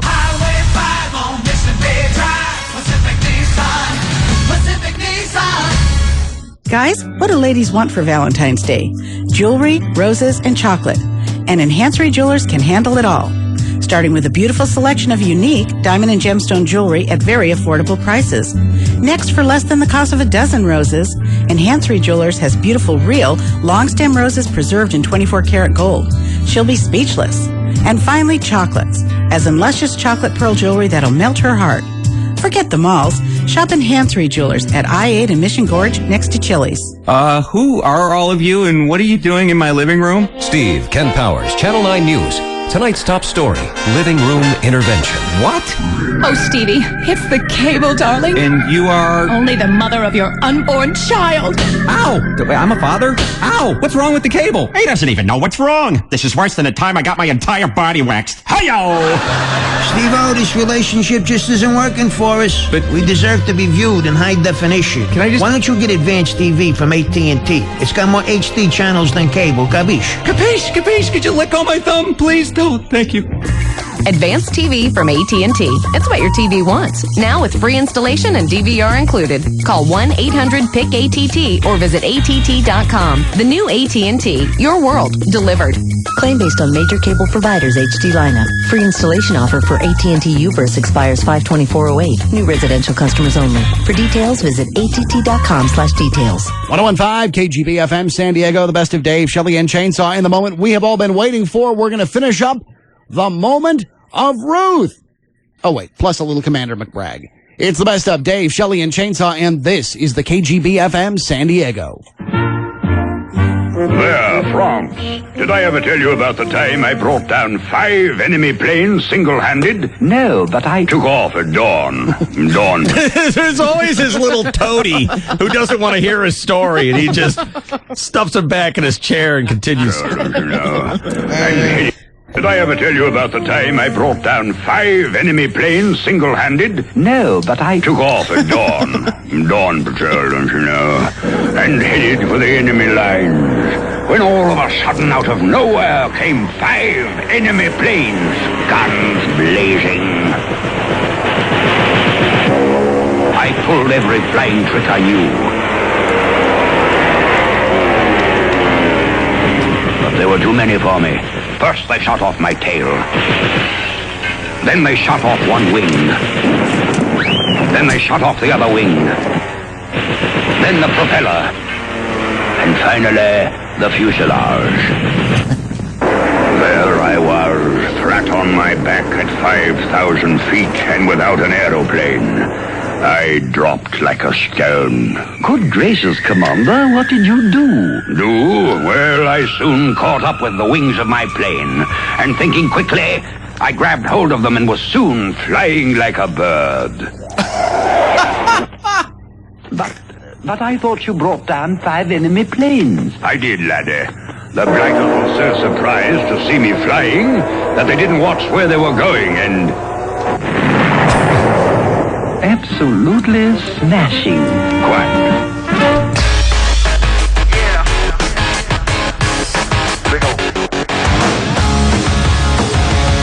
I'm probably the dumbest guy. I am probably the dumbest guy because I just spent $50 on Amazon and I realized every single one of these things is on YouTube. Well, whatever. Quick, cancel it. No! I still want it. Commander McBragg's BS in high def will be wonderful. There you go. Yeah. No, it's non-high def, high def. My kids will so not be impressed by this. The animation is so bad. I love the voices, though. Took off at dawn. Dawn patrol. Well, actually, I don't care to hear about it, Commander, but... Never mind. I'll tell you the story. Commander McBragg. 90 seconds of nonsense. All right, are you ready? Yeah. All right, to complete the ripoff of the moment of truth, now that we're playing the moment of Ruth, Emily will play the annoying girl who takes forever to tell you if the answer is true or false. Okay. All right? Very good. Here we go. We gave you 15 questions. You had to write down true or false. Right. Whoever has the most correct answers wins everyone else's money. Here we go. Question number 1. During an out call, Ruth was held up by a man with a soldering gun. That answer is true. Keep your own score, okay? Okay. I'm going to flux you. Oh, can I know what they guessed? Sure. What'd you say, boy? True. Shane? False. Romo? False. I'm sorry, Betty? False. And True. You got held up by a guy with a soldering gun. Yeah, I actually told that story on the air a long time ago. And what was it about the soldering gun that struck fear in your... Well, he, did it in his pocket kind of thing. I didn't think people actually did that in real life. I thought it was only like on Laurel and Hardy. Well, he didn't have a banana. He was kind of cooked up. Oh. And you fell for it, so who's the bigger kook? Well, just when what are you going to do? It's till you see it. You don't see an actual gun, but he wasn't all that threatening, and I just could have soldered our lips together. Well, I didn't know it then. So I was like trying to talk my way out of it, and then he just kind of dummied up and, said, I was just messing around. And I said, F you, and left. All right. Question number 2. The first time Ruth drank, it was an entire bottle and a whole bottle of Boone's strawberry wine. Oh, yummy. That answer is true. Told that on the air before, too. A whole bottle of wine. Boone's Farm strawberry, baby. Way to start out. Yep. Question number 3. Alcoholic. Ruth got paid $300 to give a golden shower. That answer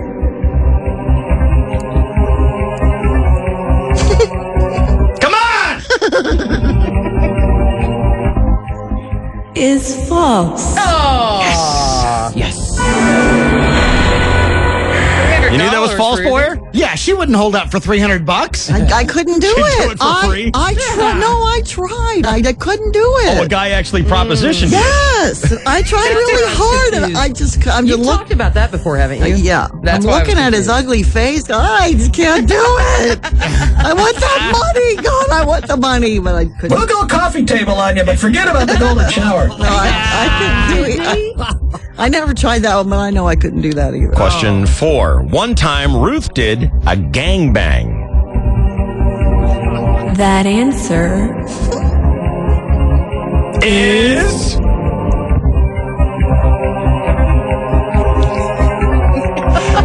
God. false. No, it's not. No, it's not. Never did one. You called me once after a best of, during a best of. You told me you were coming home and you had the greatest sex with like 5 people. I did not. You said you were like with 4 or 5 people. You were switching places here and there. Remember that one Saturday? No. Apparently not. No, I never had one. I admit it. I always wanted one too, but I never had one. Excuse me, voice!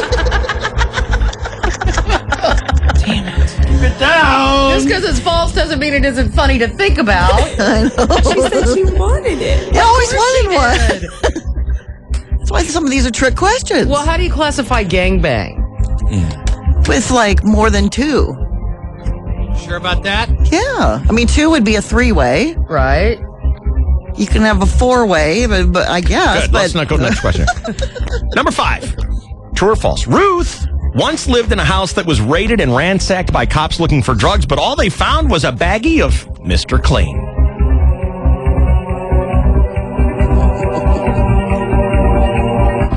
That answer is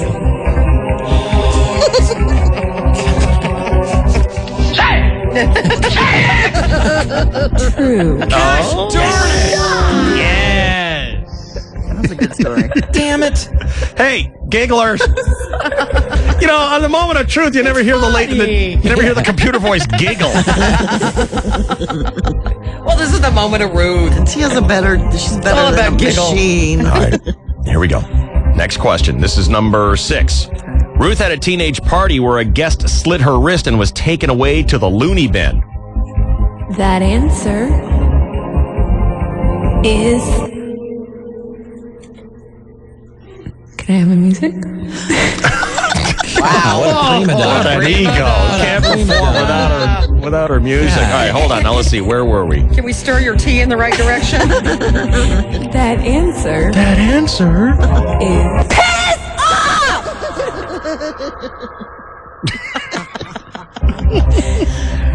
True. You wonder why I don't have parties. God. Question 7. Ruth gave LSD to her 14-year-old pregnant sister. Oh, God. 14-year-old pregnant sister. See, Ruth, you're kind of giving away the answers now. Right. Well, they already wrote them down. The answer is, what is it, voice? True. We didn't know she was pregnant. She was like 3 weeks. We didn't know. 14. I know. Now, the 14 part doesn't bother her. Oh, no. God. 13 is the legal age for LSD in Pennsylvania. Plus, you're losing me money. I was the oldest sister, so I corrupted all of them. True or false? Geez. Ruth had sex with 20 men at one swing party. That answer is false.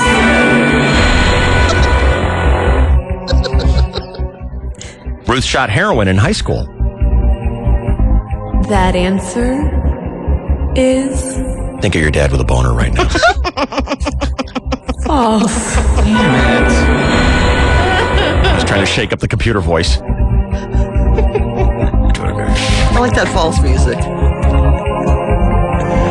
I'll put it on CD for you, Ruth. There you go. You just rock out all weekend, okay? Question 10. Ruth was engaged 3 times, but only married once. That answer is true. Oh, I forgot I should be using this. All right, next question. Ruth got ripped off by a trick who refused to pay for the sex. That answer is false. Because you always get the money first. Front, no freebies. I thought maybe when you were an intern hooker, you didn't know the ropes yet. Never happened. All right, Mrs. Shrewd. They ain't paying, you're leaving. Question 12. Ruth got paid to burn a man's chest with a cigarette. That answer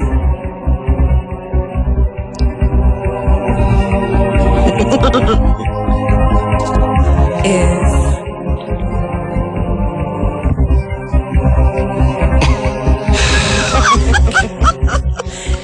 true. That's how they do it on the show. It's just... It's so annoying. It is annoying, just like it is here. Right.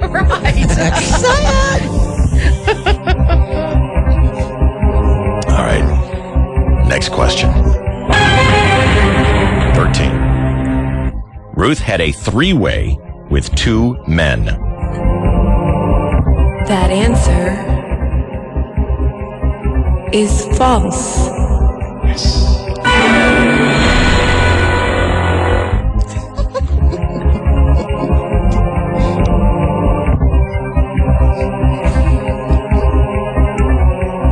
Here we go.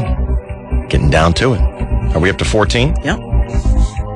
Ruth met President Reagan when she worked on the Roger Hedgecock and Michael Reagan talk shows. That answer is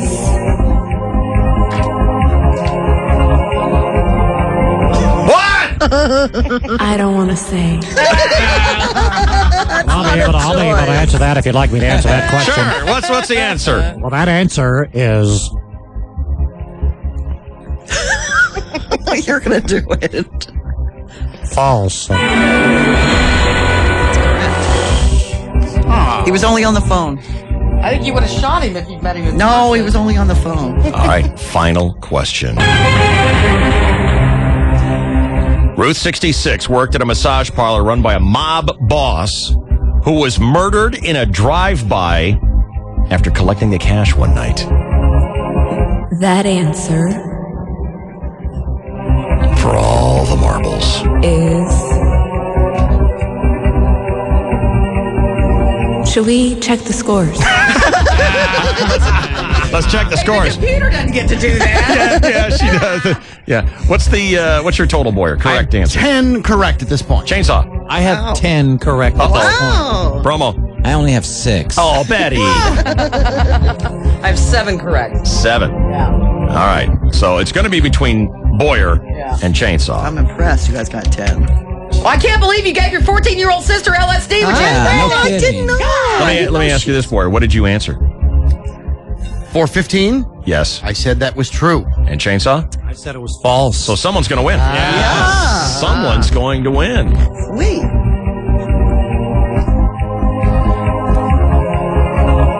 Let's go to the computer voice and find out who is going to be the winner.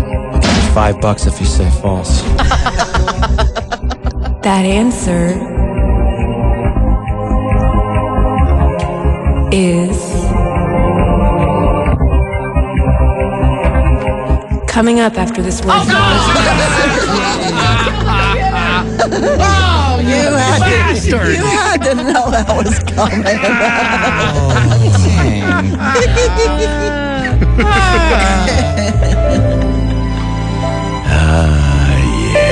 I like our computer better. Oh, yeah. Oh, yeah.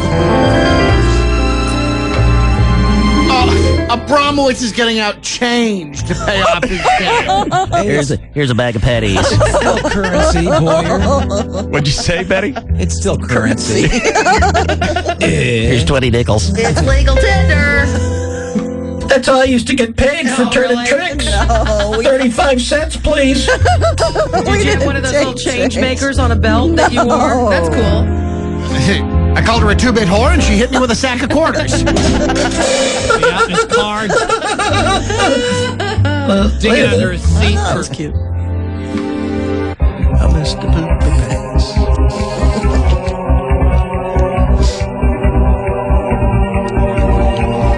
All right, computer voice in the head. What is that answer? What was the question? I don't remember. Yeah, I don't The know. mob boss murdered in a drive-by shooting after collecting the cash one night. That's the massage parlor that Ruth worked at. Is that true or false? Computer voice. That answer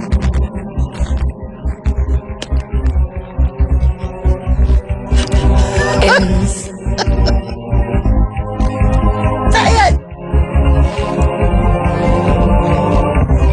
true. Sorry, Cookie.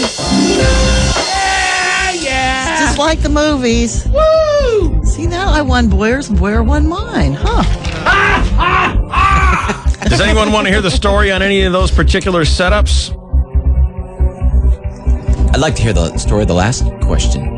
The mob boss murdered in a drive-by? Yeah. Anything to that, Ruth? Well, yeah.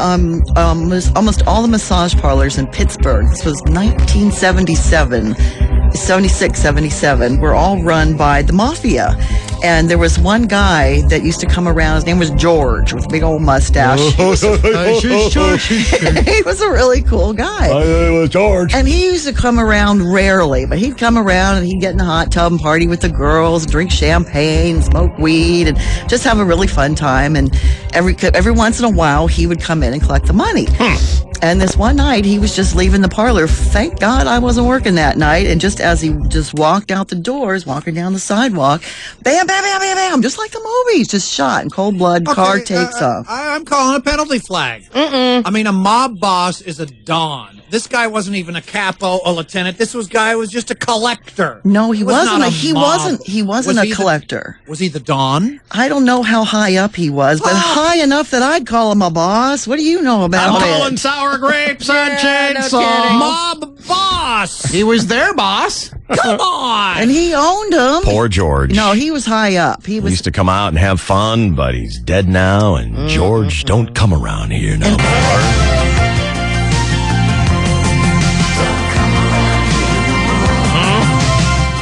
What, nothing? I don't get anything? What, you're pissed off because you lost? Thank you. And there's one more part. It's just like the movies. When we all went to the funeral, the FBI were there and wrote down everybody's license plates. I'm just like in the movies. Okay, that's it. That's the end of that little story. You're interrupting my production values, Ruth! First day of the show, whatever. I hate it when Ruth interrupts my production values. We all do. I waited as long as I could. 1015 KGB FM San Diego, the best of Dave, Shelley, and Chainsaw Show. Thank you for hanging with us on a Saturday morning as we play back the good stuff. We do it every Saturday starting at 8 o'clock until we are done. And we're done.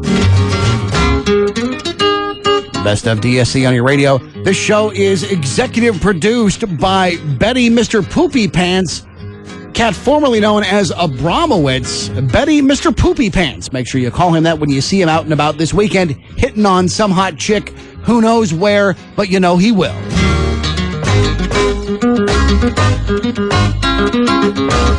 101kgb.com is your way to keep in touch with everything on this radio station. Check out all the keywords that Dave mentioned in the Best Of show this week. And make sure you enter the keyword racing if you want to come racing with me at the Miramar Speed Circuit Wednesdays. That is brought to you by Sombrero Mexican Food. 13 locations here in town. All of them have the brand new KGB bumper sticker, and all of them have outstanding, delicious Mexican food. Check out the full menu, the hours of operation, the addresses, locations, and more at sombreromex.com. Bringing you Racing Wednesday. Dave Shelley and Chainsaw Show back with you Monday at 5 a.m. at full strength. Hope you have an outstanding rest of your weekend. It's Boyer. I'm out of here. Bye.